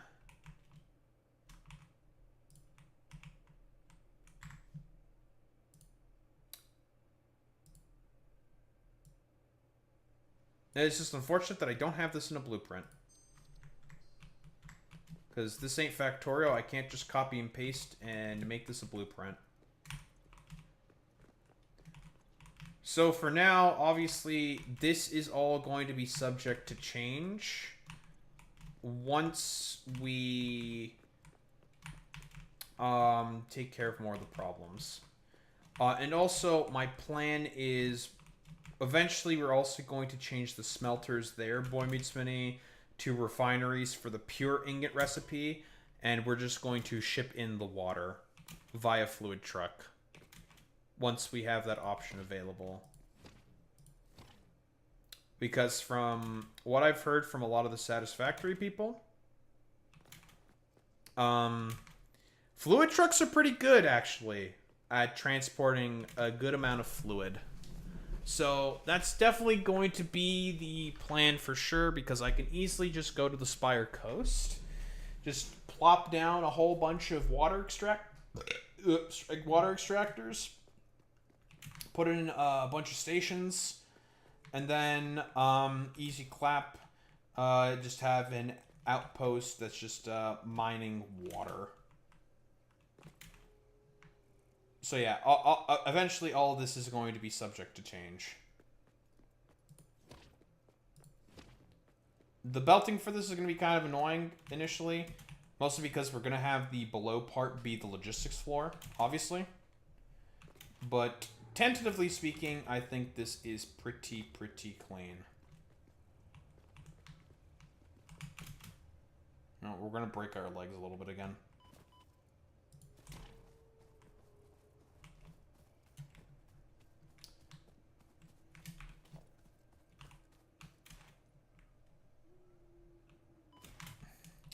We just need some more tech, basically.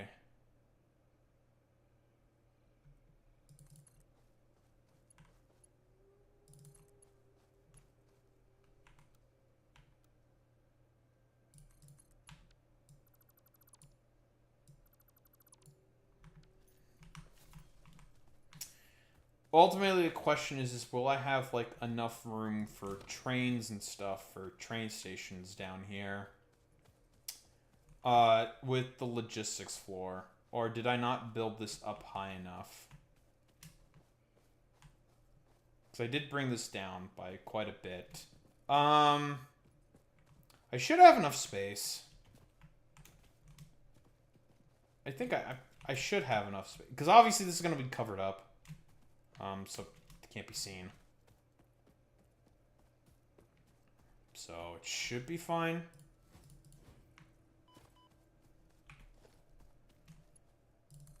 But yes, I did hear that they essentially did create Factorio splitters.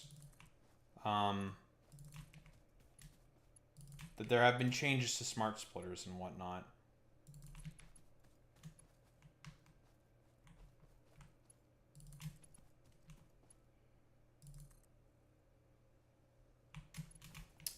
these are the Mark 1s. I do not want Mark 1s. I want Mark 2s.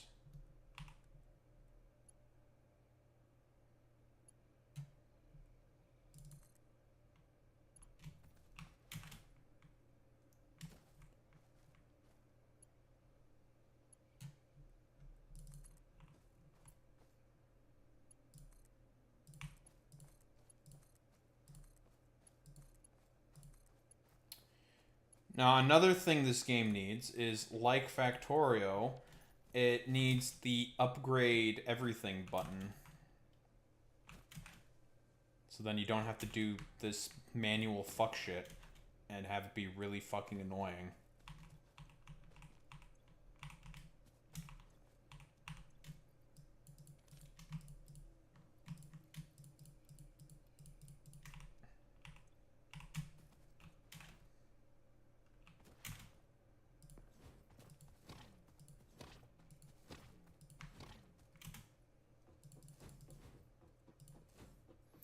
Also, I noticed they changed the sound on the Xenobasher. Because it did not used to sound like this.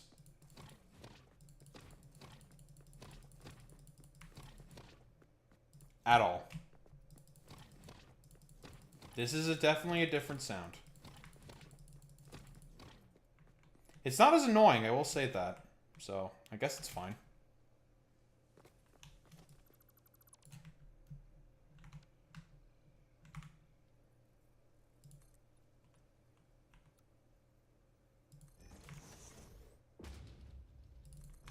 Go 5 down, I guess.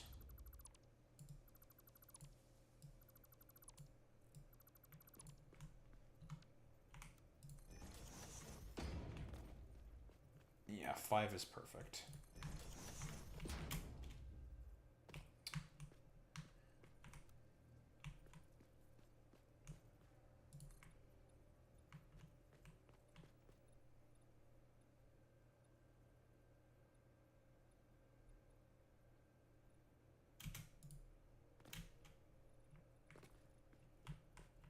Five is not perfect. 6?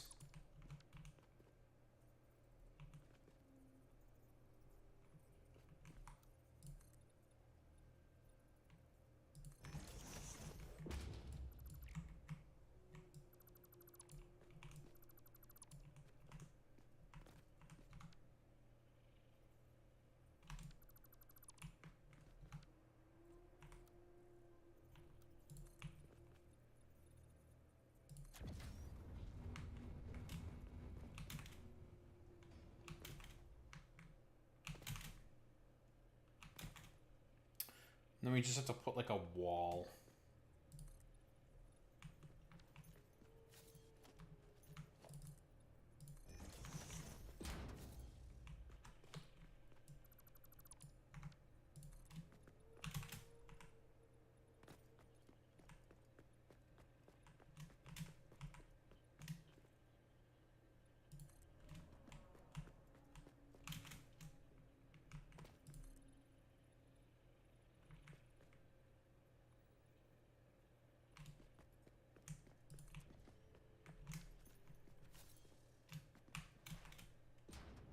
Okay, that's actually perfect. Look at that. Easy clearance.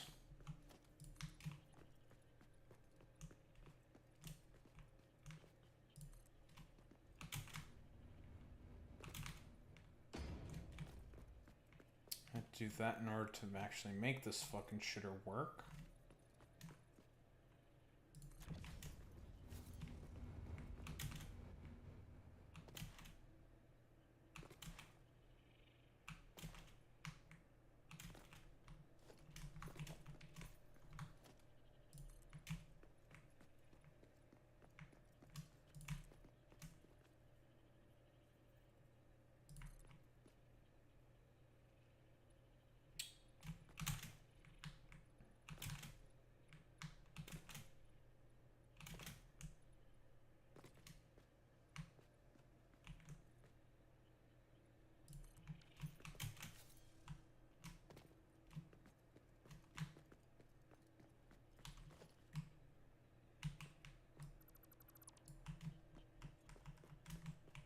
You've toured the main Tesla factory up in Fremont. Why would you do that?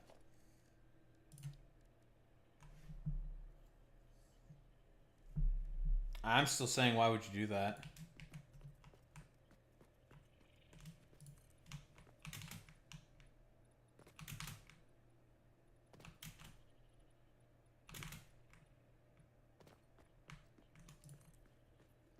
He's been on a downward spiral earlier than that, Clay. Ever since Hasan rejected him, he was on a downward spiral. It's pretty much over from there.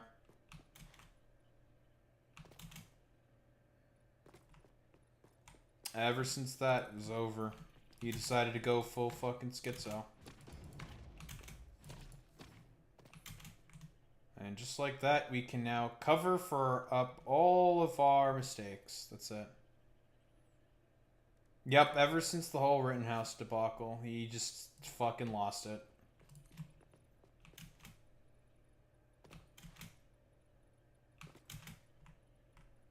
Where he was wrong, of course, but whatever. Destiny being wrong and taking responsibility for things that he has said? Never. Not to his collection of sycophants.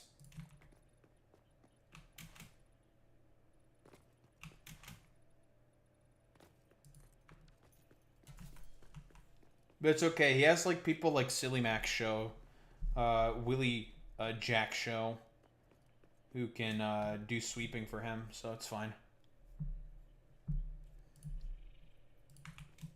Willie Crack Joe. He can have his like collection of very easily manipulable retards on his side.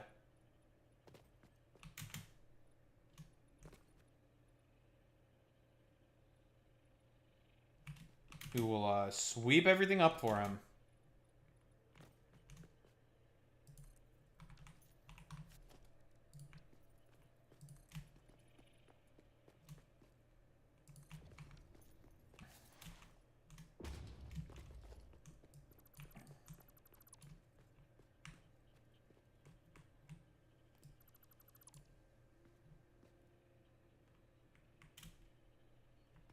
Fucking Boy Meets Mini is becoming a writer? What are you, a fucking liberal?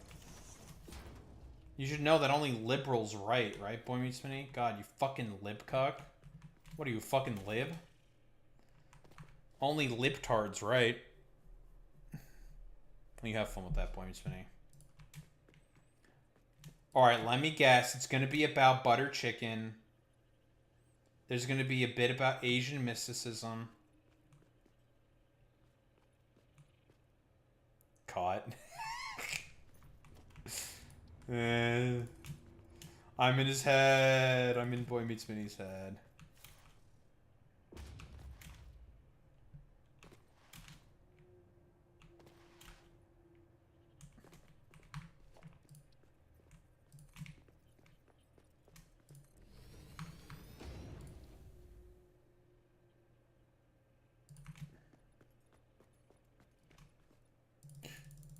No more iron plates.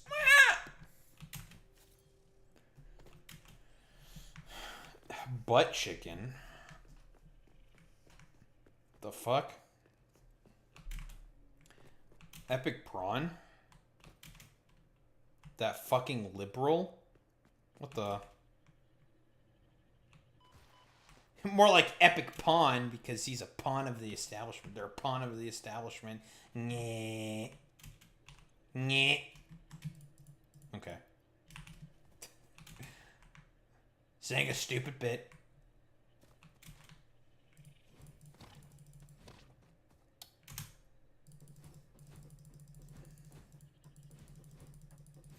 Nyeh. Nyeh. Nyeh.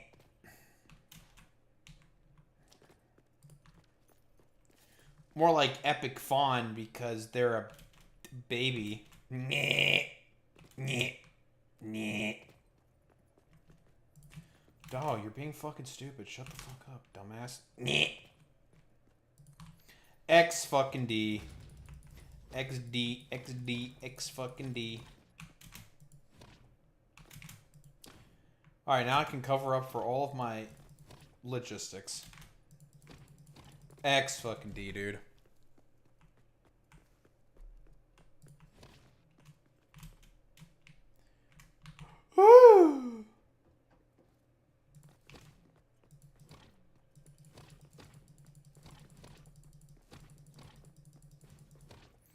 Oh boy, we're gonna have so many more conveyor holes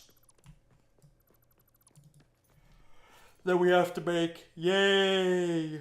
Ugh. That's gonna be fun. Oh, then I have to think about piping as well. Oh boy. That's a later problem.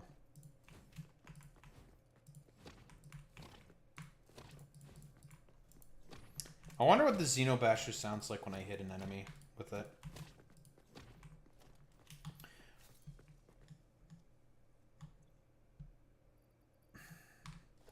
Well, clearly, Epic Prawn, you're just doing that because you're Orientalist.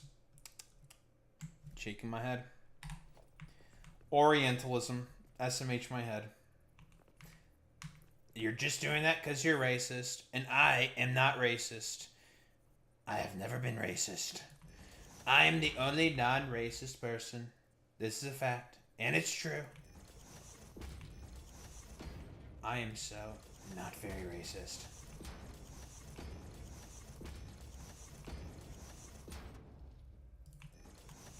No DEI, no race. In fact, I don't see race. Typical Epic Prawn behavior, being about as racist as possible, unlike myself, who is never racist. Never.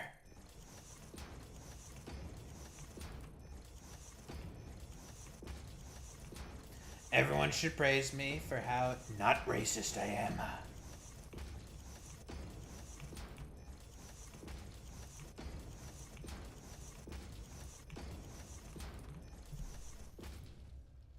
Praise me. Praise me. Put this. I mean, putting level 1s here is fine, but whatever. Put this. There's the fucking put this.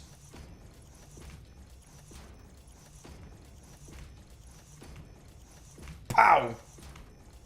Don't worry, we'll get plenty of Team Papeja from El Fortus Netos once El Skitarus comes out. Yes, yes, everyone must worship me, for I am the only non-racist. You will worship me. If you don't, I will eat you. What? Who said that?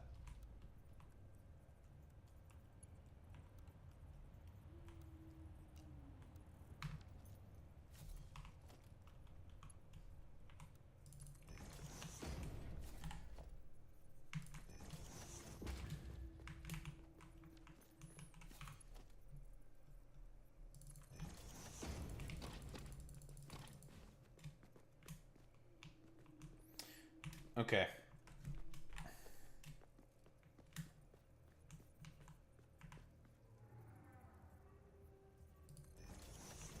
Listen, Destiny and Dan Saltman Clay, it's a very spiritually Israeli mentality.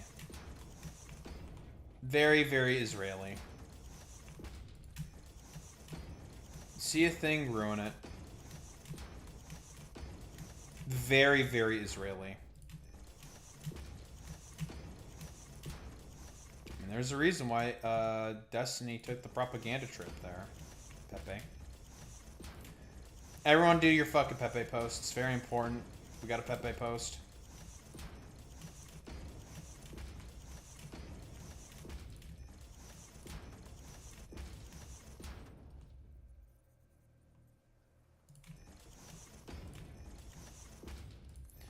El fucking Dorcus Titus. With El Putius Maximo Mixusifus. Oh, curls myself.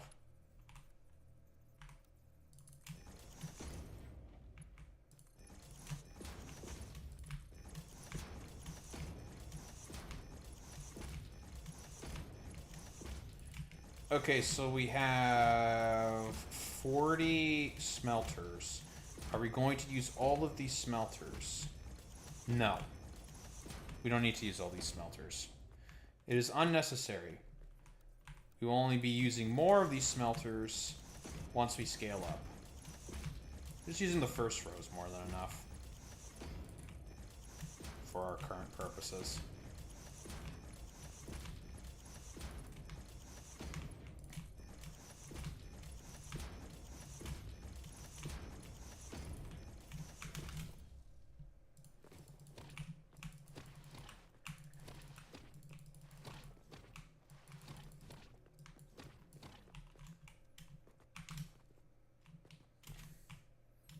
Uh-oh.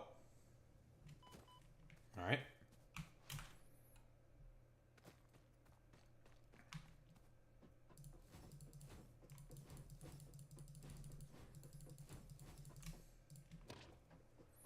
Listen, calling Dan Saltman slurs and Destiny slurs is correct. Because they are demons. They're demons and they're sent from hell. It's a fact. It's true. They hate you. They hate everything you stand for. And they hate your family and loved ones.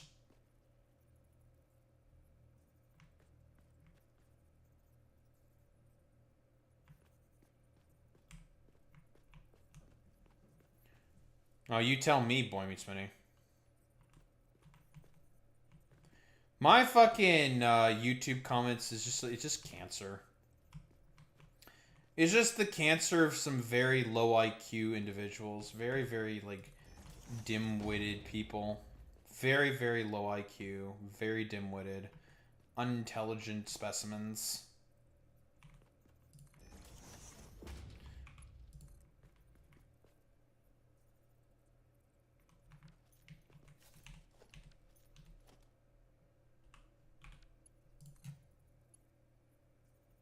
Alright, perfect. We are nice and connected.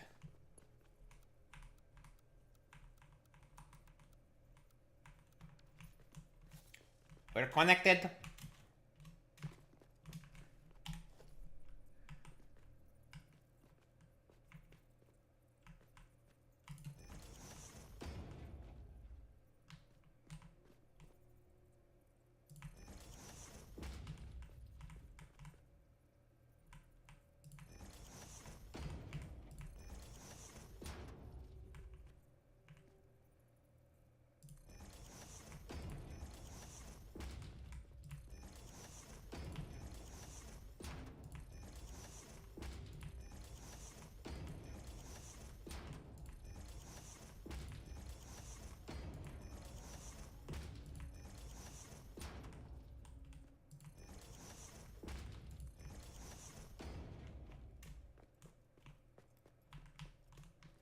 Alright, well, I missed.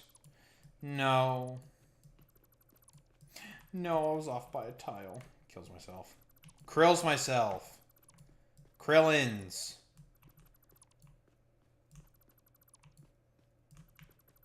I didn't see what you said, so clearly you did not curse me. But I will blame you anyways, Boy Meets Mini, because I'm racist. What? Who said that? But you just said you're not racist. I'm racist by being as racist as possible. That's how critical racist theory works, okay?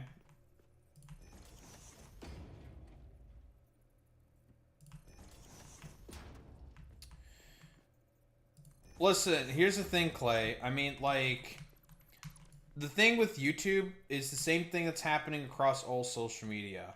Standards have been completely and utterly destroyed because of the fact that everything is so fucking utterly commodified to the extent that it is.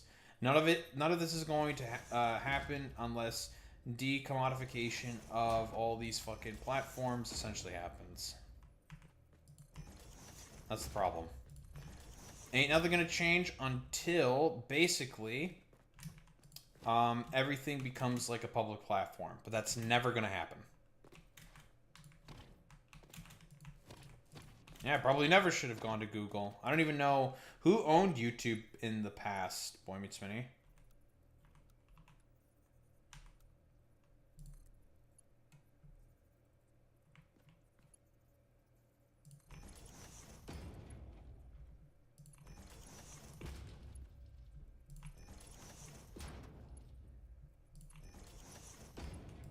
Because that's the main problem. Everything's just commodified. That's what it is. It's just commodification.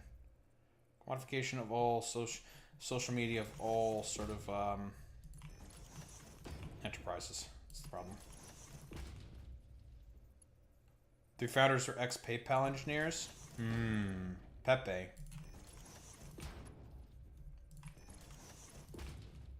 Elon. Pepe. Everyone get your... Everyone, we have to start Pepe posting.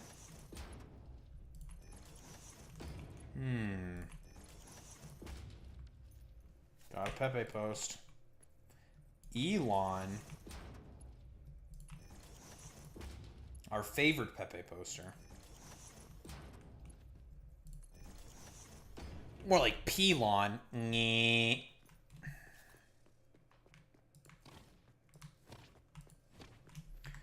More like pee on a lawn. Nyeh.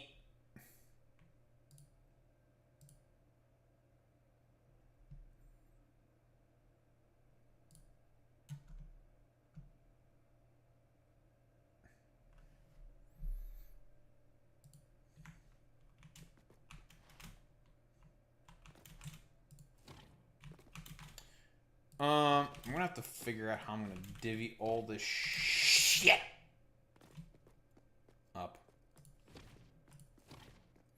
Whoa! What are you, fucking artsy fartsy loser? Imagine setting up a Patreon. What are you, gay? What are you, a fucking sex worker? Because unironically, a lot of like these dumbass motherfuckers seem to think that the only sex workers have Patreons or something. It's stupid. I mean, yeah. Flop sweats. F-slur. I'm a conservative and I'm not very intelligent.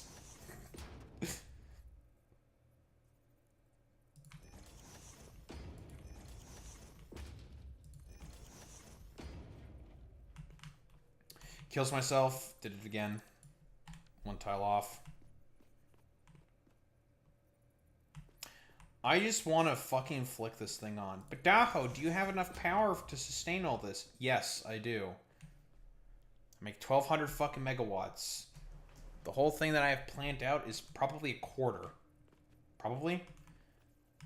We're not going on this same scale for copper, mostly because we don't have to. Because we don't need that much copper sheets. Or wire.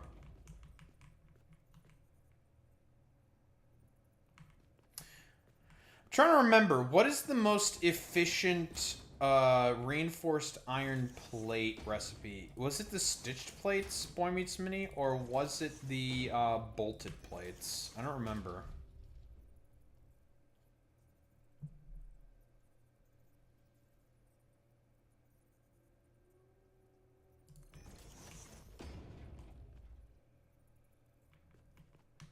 No, yeah, for sure, Clay. But the problem is like... The root problem of all of this is the fact that YouTube is commodified in the way that it is, right? Right? Now, obviously, if YouTube was not commodified in the way that it is, I would benefit significantly less. But if we're talking about the overall health of, like, the ecosystem or whatever the fuck, it's probably way more important if it was not as commodified, right? Like, that's what it is. Daho actually having principles? Yeah, well, you know what happens sometimes.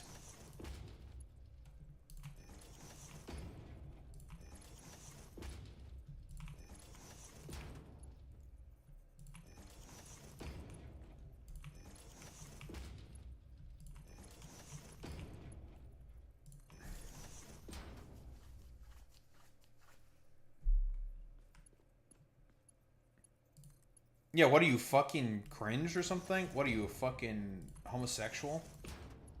Only fucking homos have principles. What are you, fucking stupid?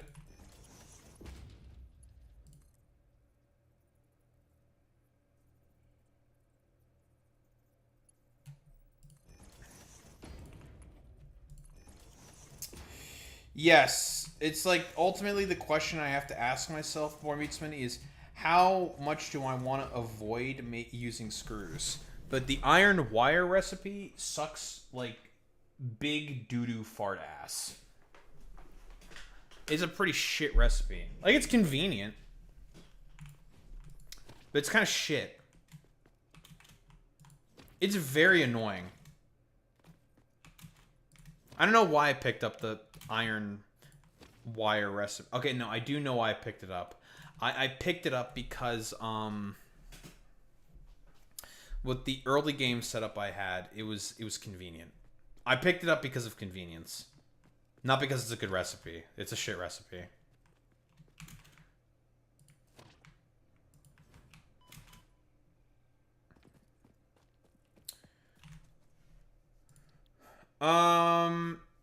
I guess then I kind of do then want to use bolted iron plates then.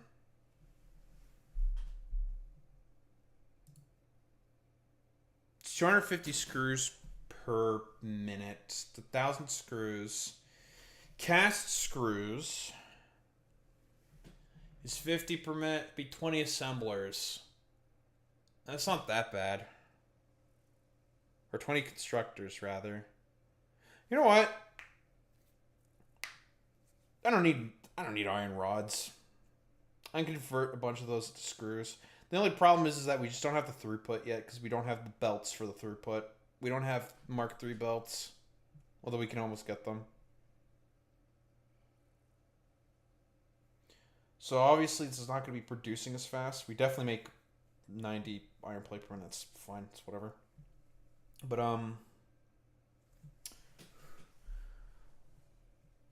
using this recipe is definitely quite expandable. I don't think you ever take this recipe. I think this recipe is just dog shit because why the fuck would I want to use silica when wet concrete exists, which is just such a better recipe. Like, this recipe is just fucking ass. Oh, you gotta use silica to make concrete. It's like, alright, bro. Yeah, sure, man. Nice meme. And the bolted frames, 140 screws per minute. That's pretty good. 7.5 per minute, eh? You know what? Okay, actually, I'm going to take the bolted frame and the bolted iron plates, I think. Just because the numbers for these, in terms of the consumption, these are very, very nice and easy numbers. Like, these are great numbers, I'm going to be honest. Yeah, I have to make a fuck ton of screws. That's kind of whatever. The only problem is going to be the throughput of screws for the time being. Because we don't have the belts. We still have level 2 belts. We don't have level 3 belts. That's whatever. You know what? Okay, we're committing. We're committing. Gimme. I just wanted to kind of hold on to these for a while.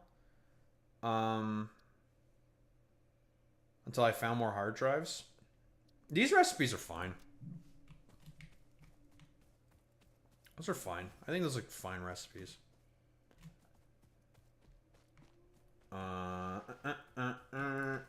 Okay.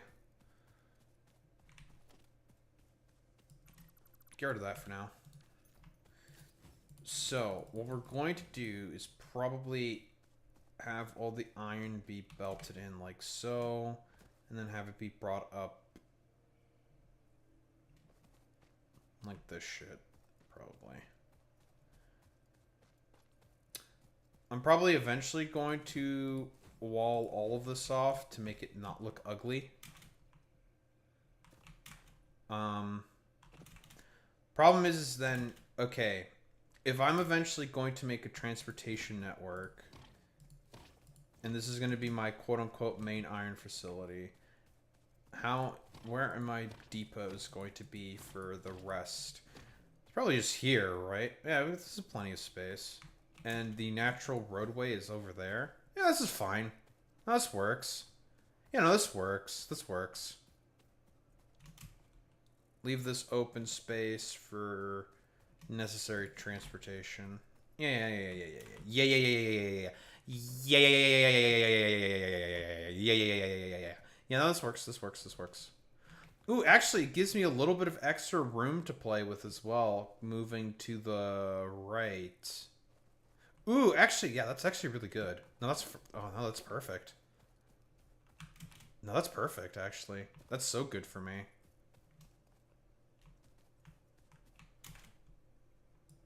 Well, it's because it has a lot of nodes, right? Fuck you. Kills you. Mostly just to see what sounds this thing makes. The sounds are fine.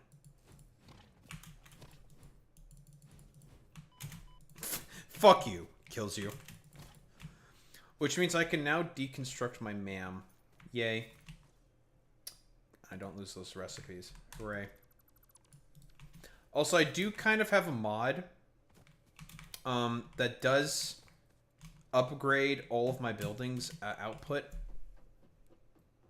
So there's also that going for me as well. So all of these like numbers are definitely gonna fucking change. So, yeah. Once we have also all of that shit going.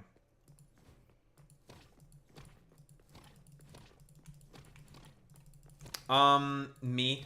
Because I've already beaten this game vanilla already in the most inefficient ways possible. I almost fell off. So, I'm modding Smile, and there's nothing you could do about it, Smile. Fuck you, Smile. Smile. Shmile. The reason you're cringe is not because you ate skill, but because you ate ballin' on that stank-ass Windows 95 pewter. Well, it's a good thing Todd did not make this game. That fucking troll. It just works, guys. Guys, it just fucking works.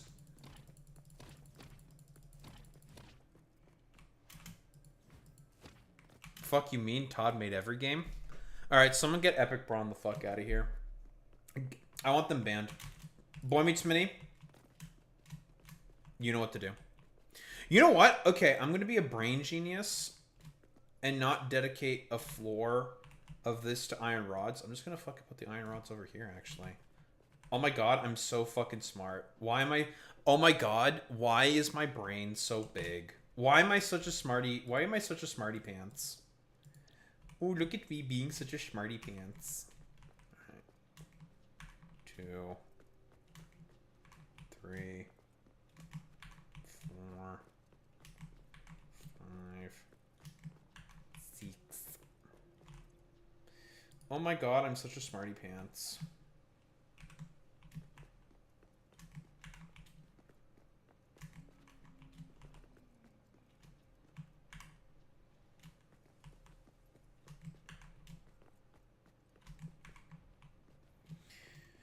Alright, so the throughput for this, we definitely don't have it quite yet, but again, we'll get it. We'll get that'll be a problem that will be remedied eventually.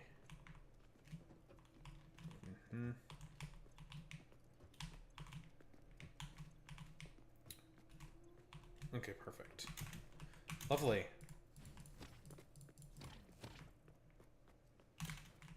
Alright, cool. Great, fantastic.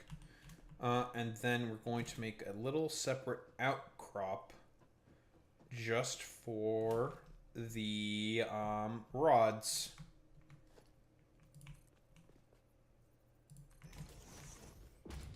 We don't need a lot. Honestly, just 2 rows I think is fine. It's gonna be 90 per minute. It's more than enough, I think, for now. Yeah, it's more than enough, I'm gonna be honest.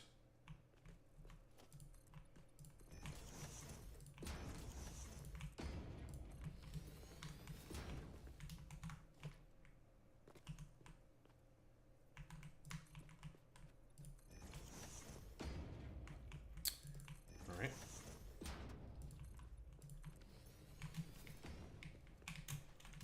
Oh, I have to do my shenanigans again. Oh, then I have to fucking do all my... Ah! Killing myself again.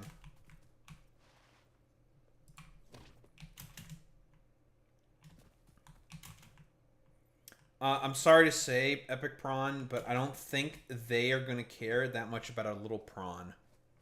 I'm just saying. I don't think our the worst people amongst us are going to care about a small prawn.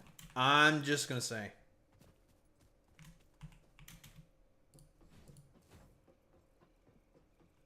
Surprised Ada has said nothing about breaking her legs 10 times already. Ada doesn't care if I break my legs because I just come back to life anyways. So it's just like, why would Ada complain about me breaking my legs like a dumbass? She probably just thinks it's funny. It's like, Pat, you broke your legs. Or it's either that or she's not having enough schizo conversations with the aliens. So maybe she's contemplating more schizo stuff instead. Yeah, Ada's probably upset about the fact that I'm not building or doing much of anything besides building infrastructure. That's what she's probably more upset about. She'll just be like, why? She does it like in the Frieza voice, like, why is this monkey not doing what is necessary to save planet Earth? That was a bad Frieza impression, but that's what Ada's actually thinking.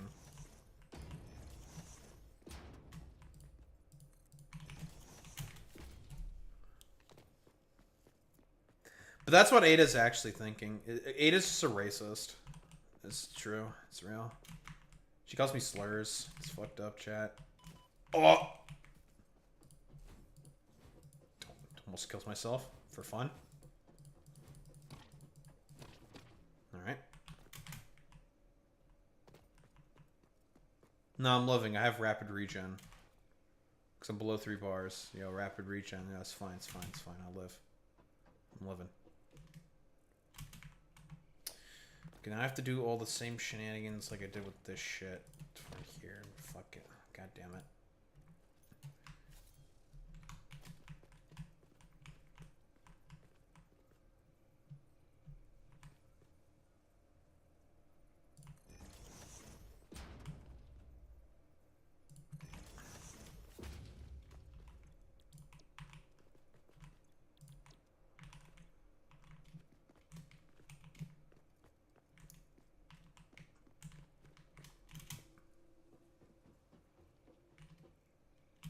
Frieza was a bourgeoisie Victorian.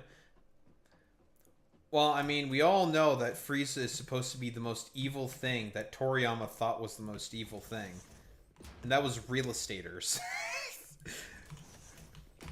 And listen, we can all say that Toriyama is based for that one, okay?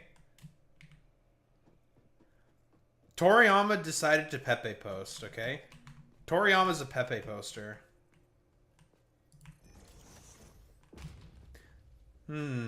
Landlords. Toriyama did not like landlords. He's a Maoist, secretly. Okay, so this should be 18. So this should be 360 iron plate per minute. I don't think I need that much iron plate, but we have 360 iron plates per minute. And we have 900 screws per minute. Very cool.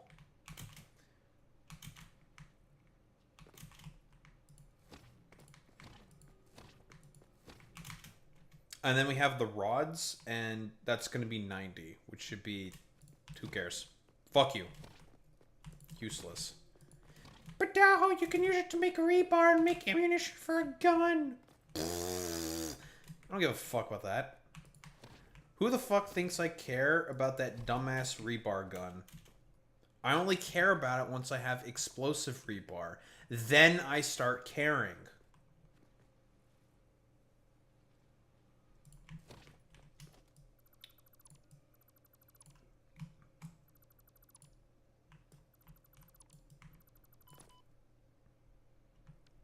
What the...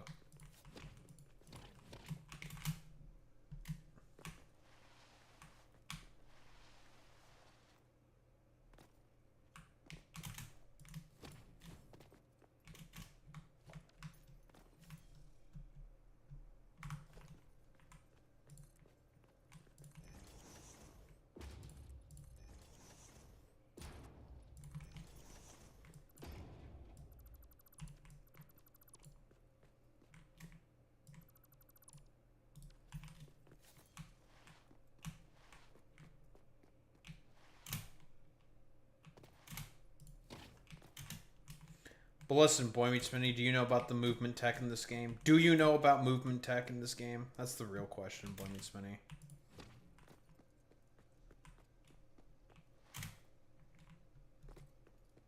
How good is your movement tech?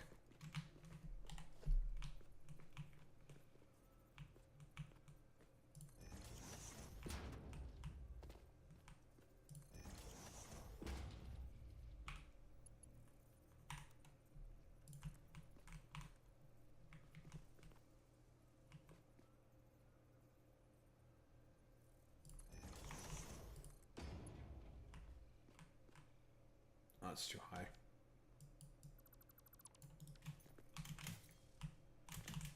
Ag.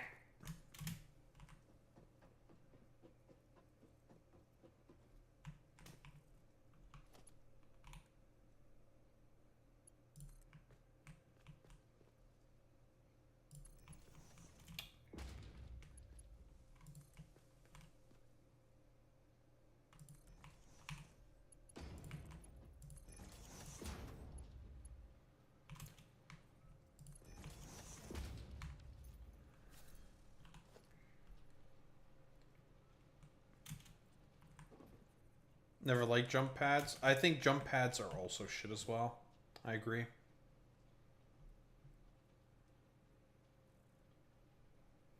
Jump pads are pretty doo-doo fart ass. I don't think they really do much of anything.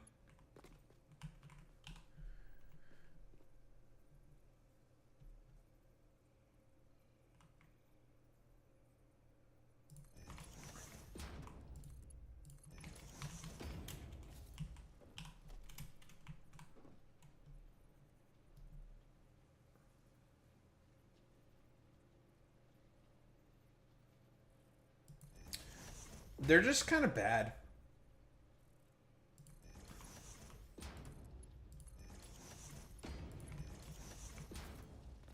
Alright, cool.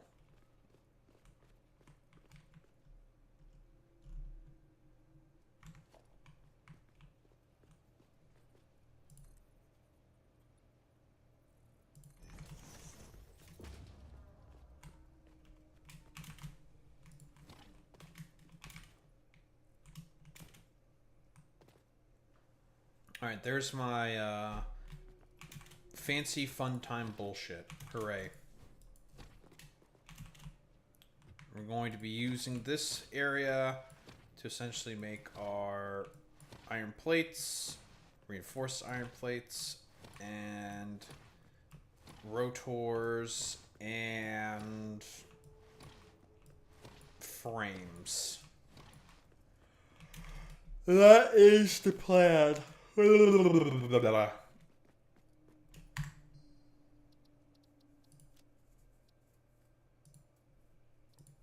the time? It's 3 in the morning. Fuck, I faffed about too long. I've been playing too much video game.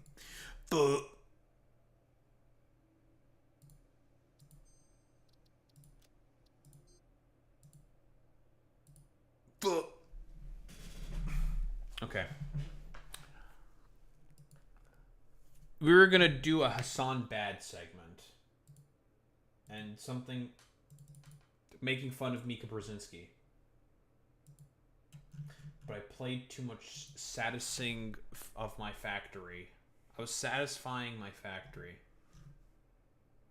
My factory was being satisfied.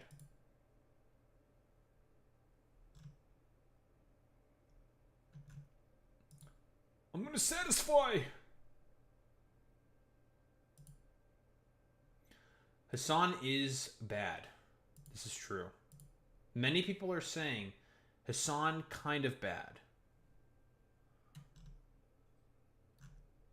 Okay, we're just gonna do it anyways. I have water. This is what I get.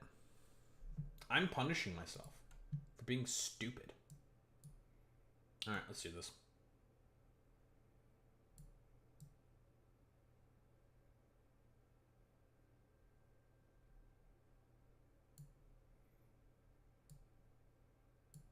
Alright.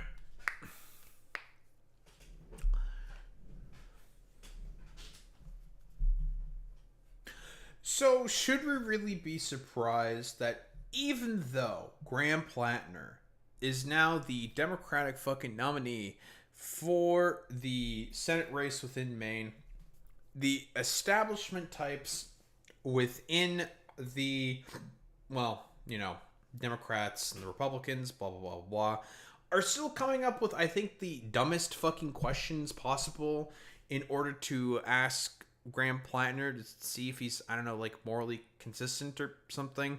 But we have Mika Brzezinski talking about, given Graham's fucking texting, can you call for the release of the Epstein files and not be conflicted in any way? What the fuck does that even mean? What, do you think he's a pedophile because he was sexting a bunch of adults? Hello? What is this fucking line of questioning? Like, I don't understand. Everyone, from what we can understand, in terms of that non-scandal that was the sexting scandal, which was something that was leaked by his former campaign manager, who just got mad about the fact that she decided to unhitch her wagon from a winning horse. So whatever, with a bunch of information that was not supposed to be made public whatsoever. We're trying to do like some weird, like, I don't know, what's the term? Pedojacketing. That's the term. We're trying to do like some weird pedojacketing of Graham Plattner because of a fucking sexting non-scandal. It just doesn't make really much sense to me whatsoever. All right, what the fuck do we have here? Asked this question by Chris Hayes about the issue of, is there more out there? What else could be out there that might be? An actual pretty good interview there by Chris Hayes. Certainly held Graham's feet to the fire. I would say that Graham did a fine job answering the questions that Chris Hayes had for him.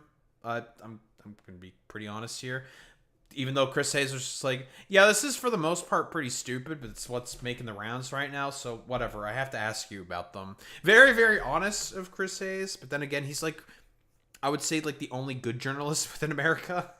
Mainstream journalist, of course. There's probably plenty of indies and shit like that I don't know about who do a very, very good job. I mean, there's Ken Klippenstein, for example. But, like, am I really expecting much from fucking Mika Brzezinski, who is the wife of, like, former Republican Joe Scarborough or shit like that? No, not really. I'm expecting, like, stupid fuck shit like this, to be quite honest. Be revealed during the campaign, and you deflected, said among other things, this is between you and your wife. It was understandable to a limit, because for Maine voters in a general election, the question is, what is out there? What is not in your possession that you sent to others who may have in their possession? I don't know how many times it has to be told to these like dumbass fucking establishment types, but Maine voters were being interviewed by, unironically, MS Now and also local outlets saying like, I mean, would I date the guy? I mean, probably not, but that's a part of his story, and like, I don't really care. There's way more important things to focus right now. And it's just, listen, I've talked about this before, but the only reason why this stuff gains the ratings that it does or matters whatsoever is because A, there's a political incentive by the GOP to try to spread this idiotic bullshit as much as possible, and B, because of the fact that media fucking sucks within America. It's really bad. And so the only thing that these dumbasses can seemingly get their rocks hard or their rocks off on is salacious fucking bullshit. Possession. How many concerning pictures and or text messages are in the possession of other people that could be used against you? And I'd like to know if there are pictures, concerning pictures. Sure, man. I will just say that the nature of Amy and I's relationship has been blown, I would say, totally out of proportion. Early in our marriage, we had some struggles, and we worked through them because that's what you do when you're in love with somebody. And it made our marriage much stronger, made us, frankly, a much happier and communicative couple. I was single for... I'm just going to say this real quick. They're both going through therapy. Like, they both have counselors, and they do, like, a marriage counseling together as well. I just don't understand what is the point of this, like, hyper fixation that the fucking media is having in all of this, to be honest. Like, literally Amy herself made it very clear. It's just like, I don't know why we're fixating on this. It doesn't make any sense to me. It's really weird. This was information that I said in confidence to our former campaign manager, who said that she was not going to fucking spread it and then just decided to spread it for some reason because she's a salty bitch. Okay, that's my editorializing right there. I'm saying that she's just a salty bitch. For the majority of my adult life, I was in my 20s and 30s and I dated, and that's in the modern age. That's what happens. You date people and you use dating apps and you do all this stuff. And frankly, that all happened long before I got married and happened long before I decided to run for the United States Senate. True. I can just tell you, there is nothing out there that is going to will run counter to any of the stories that I talked about openly this entire campaign. And I know everyone continues to be like, oh, what else is coming? Ironically, right. I'm going to be very interested to see whatever like schizo nonsense people are going to come up with. I think there was like recently some more allegations against Graham Plattner, but I still really don't think it's going to do anything, to be quite honest, because it's a lot of the exact same sort of like nature of claims. It's just like, okay, I mean, sure, whatever, like good luck, I suppose. I don't know. It's just kind of silly to me, to be honest. What else is coming? It's essentially been the same thing the whole time, which is I've been very open about the fact that I struggled, very open about the fact I had a long litany of failed relationships for years because I myself was not in a good place. And then every now and again, we will have a media outlet or a politically motivated attack come up and try to drag it all up. But it's all very much within the exact same story that I've told this entire time. Okay, so you say there's nothing out there that could be concerning. And this may seem a little bit rich. There's nothing out there. I just want to make this clear. There's nothing out there that's actually concerning. People will make everything seem very concerning. True. Because that's what people do in politics. Well, more so, and I think Graham Plattner sort of understands this, that's just what media does in order to gain ratings. Jesus. That's what they're going to do in order to gain ratings, right? There's always going to be sensationalized like headlines and shit within media. For what purpose exactly? Oh, just to get ratings, make money, because it turns out, guys, listen, controversial fucking take. It turns out that maybe, just maybe, commodified media might not be exactly the best thing. I'm just gonna fucking throw that out there real quick. But, I think the thing about all of this is, what I find to be kind of most curious, is this is what everyone wants to make the campaign about. So we do not talk about the struggles of working miners. We do not talk about the fact this is true. I know someone in my hometown here who works 3 jobs and pays over 60% of her income in rent. I think that matters a lot more than the details of my relationship before I ran for United States Senate. That's just me. That's true. Okay, so then let me ask you this way. Can you just talk about the nature of the sexting in terms of, can you call for the release of the Epstein files? And can you call out those who have abused women and not be conflicted in any way? That is on it. Okay, I'm just going to say it, right? Whatever. We're ripping the Band-Aid off. This is one of the most fucking stupid questions I have ever heard in my life. What does having a consensual relationship with an adult have to do with the fucking Epstein files? Mika, are all of those women, like, I don't know, underaged individuals or something? Like, are we going ahead with the like schizophrenic GOP smear that was attempted to be, I don't know, thrown out there to essentially try to claim that Plattner's a pedophile or something? Like, what the fuck is this? This is the stupidest fucking shit I've ever heard in my life. I've heard a lot of stupid media, like questions from the media, sort of like be thrown out there. I think this one takes the cake. I'm gonna be honest here. I think this is the stupidest shit I've ever heard of. Yes, of course. I mean, I engaged in consensual romantic activities with adults at an earlier part in my life. That seems like a fairly normal thing most people do. Going to an island with billionaires to possibly assault children is a vastly, vastly different thing. True. Oh my, whoa, what the, he's spitting? Oh my god. AO based. Yeah, it turns out, like, listen, for all the, like, dumbass idiots who are just like, well, Graham Plattner is just a stupid, I don't know, blockhead marine idiot guy. I don't know, the fact that he seems to be able to make that distinction when a lot of others seem to fail at making that distinction, I don't know, I guess that's like a massive plus on his side or something. I don't know, it's so fucking goofy, man. Like what, I just don't understand. What spurred you on to ask that fucking question? It doesn't make any fucking sense to me, but whatever. Like, it's mainstream media. It doesn't really surprise me that a lot of these motherfuckers who are, broadly speaking, hated now for all their, like, really stupid questions and the sort of, like, criticism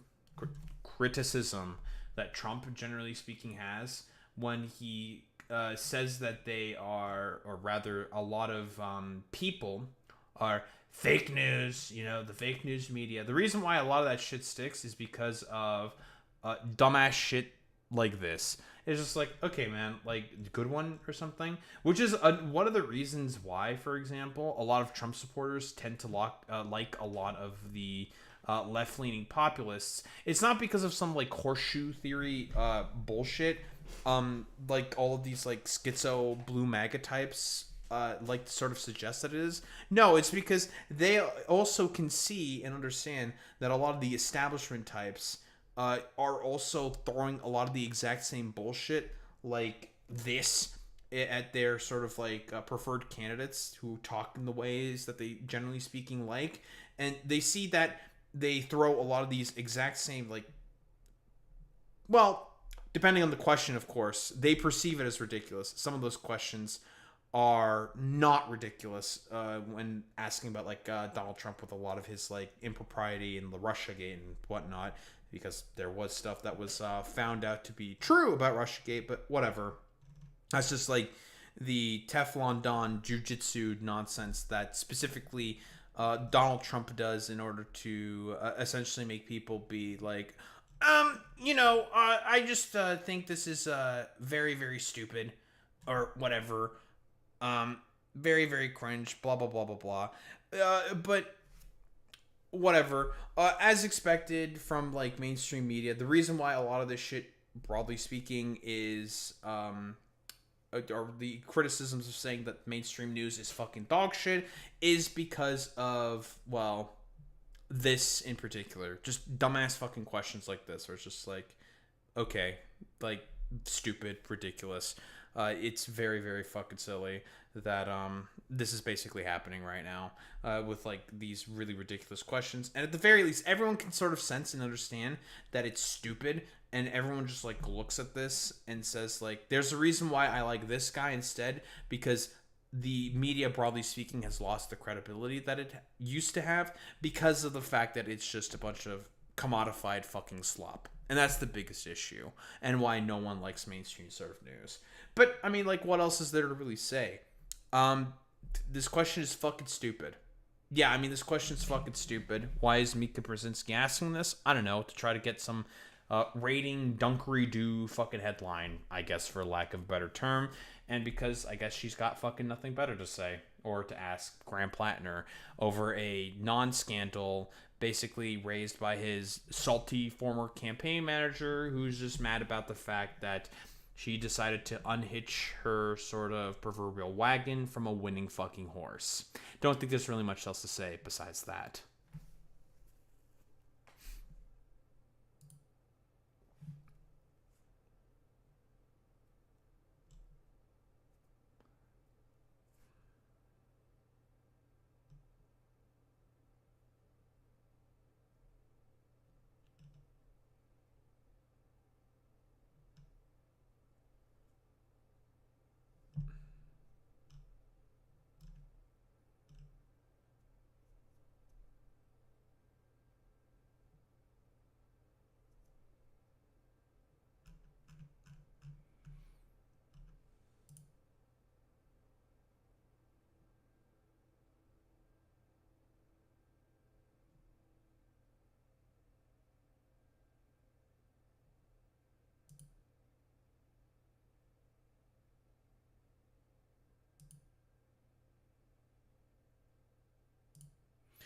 It looks like these the most recent allegations against Graham Plattner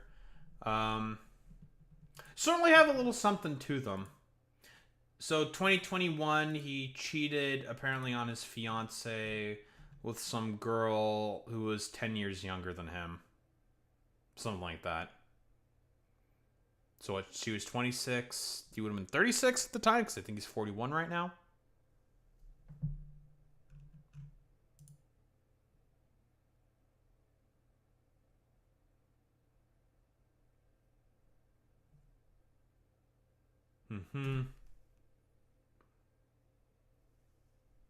She matched with Graham Plattner on fucking Tinder. That's fucking hilarious. Finally arrived in Maine for her job. Mid-April, because she does seasonal work, okay. Actually, DC for a wedding the week I arrived and said we'd make plans once he returned. Went on dates in public out in the open and went to his house. Crazy. When we finally got intimate, laying my head on his chest, the well-informed leftist I am, the swooning young woman I was, I asked him point blank, oh my god, crazy question. But is this, is that a totem conf tattoo on your chest? No worries if not, lol. I remember this plain as day. He sighed and put a hand on his forehead, pushed his hair back, and said, yeah. He explained that he didn't know what it was when he was younger, but his leader of whatever military variety was big into World War II history and suggested he and his team all get it. My obvious response was, wow, oh my god, that's like, oh my god, so crazy, lol. Why didn't you get it fucking removed? So he did know about the totem conf tattoo. I still don't think it's like that big of a deal. It's like whatever. It's like, okay, sure. He provided what at the time was a pretty convincing explanation that when he finally returned from war and then private contracting had settled into leftist ideology, he kept it as a reminder that the United States and by extension himself were the bad guys. Sure. A blood brand of sorts that would serve as a constant reminder of his growth and change, but a mark he would always carry. Sure. That's one hell of a way to clean up. Stuck the landing, he shoots, he scores. A sob story of monumental proportions that only further solidified my perception of his ideology. Surprisingly enough, not the one he gave to the people of Maine or citizens watching at home. I do mean genuinely surprising because from the moment he announced his campaign, that is exactly what I expected to hear when the truth inevitably came out. This is why I've decided to speak about this, made jokes with friends. I played it off like it wasn't a big deal. I just tried to duck my head down and pretend it didn't happen. But it did. If Graham Plattner had told the American public on Al Gore's internet the same story he told me, even if it was a lie crafted and tailored to my perception of him, and funnily enough, Lindsay Fifield has appeared in this fucking goddamn sort of comment thread, but whatever. He would have improved his platform further still. Problem is he didn't. He got microphones and stages, gathering halls, and told people that at his big age of 41, he was just finding out about this now.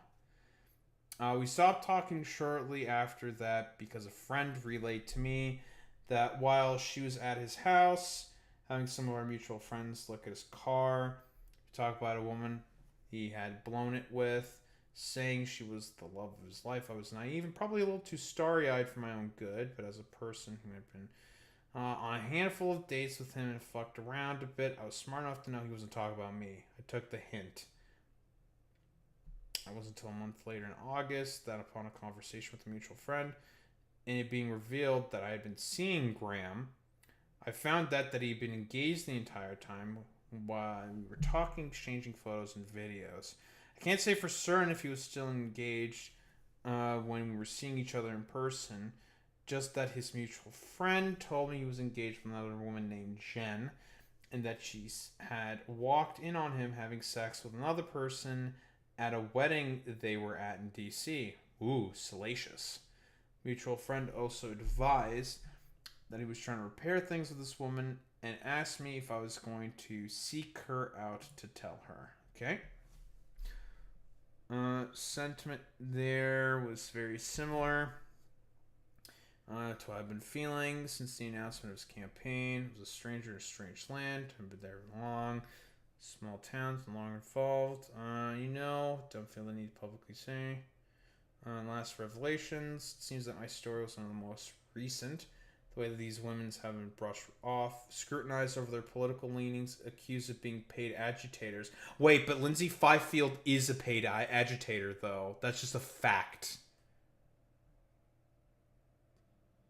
I never said that about his campaign manager. We have no evidence for that. But Fifield is a paid agitator, though. She is politically fucking motivated, though. That's just a fact. Dragged through the mud was not only uncalled for, stands to everything that Graham Plattner seems to espouse. He did real harm, although the time was short. He robbed me of my agency in a place, blah, blah, blah. Non-dilution on X. Everything, don't destroy his campaign. I'm not trying to, but I'm stepping forward as a person who experienced lying manipulation by his hand to lend my voice to a growing number of women who have been wronged by this man in one way or another, regardless of political leanings. Brushing this off, discounting women's experiences, attacking other journalists, or allowing people in their comments section to do so, especially in regard to domestic violence. It is hideous. I don't even care what comes forward. Point is, do not resign to me. A liar, a cheater, and a manipulator.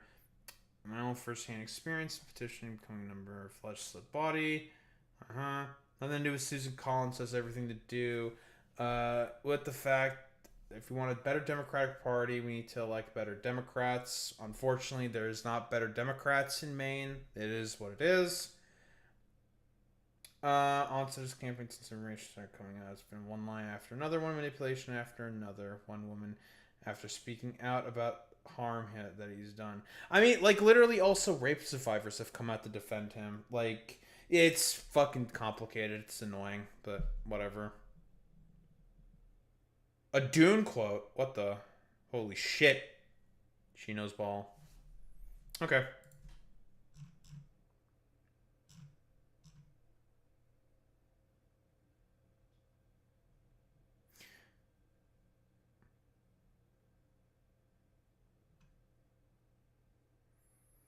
I do think a lot of the people here who are attacking this person for their story is definitely very, very ridiculous.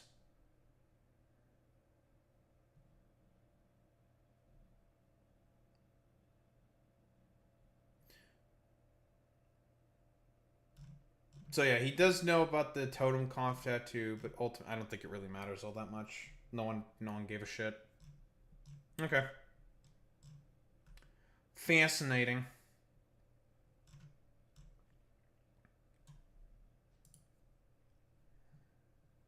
It's late.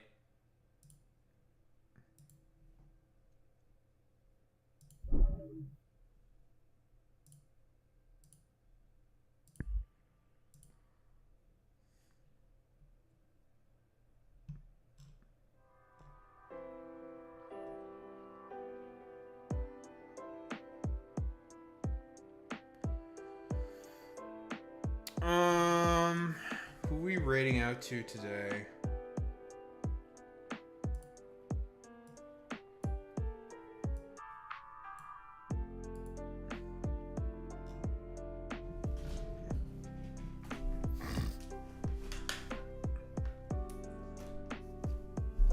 Besides Flamination.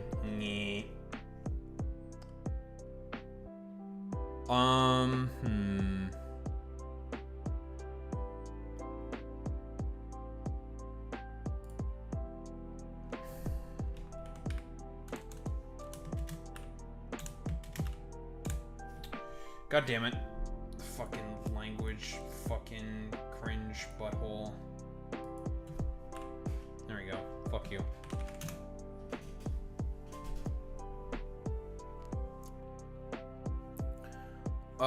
We're gonna rate out to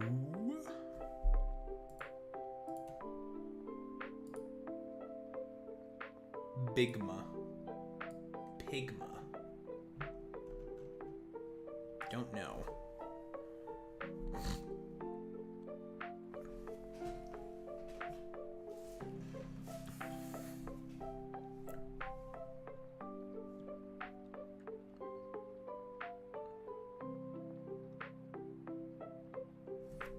Let's rate out to Echoplex.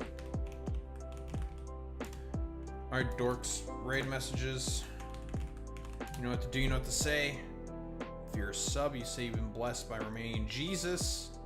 With the Transtride with the Dahareba. If you're a non-sub, We do the Wowie with the Daho Ray, but I show appreciation. Those are into case gamers. I will be back tomorrow and we'll be satisfying our factory and continuing to yap about topics de jour. Anywho, gamers, I will be back tomorrow. Same time, same place, same face. Peace out, gamers.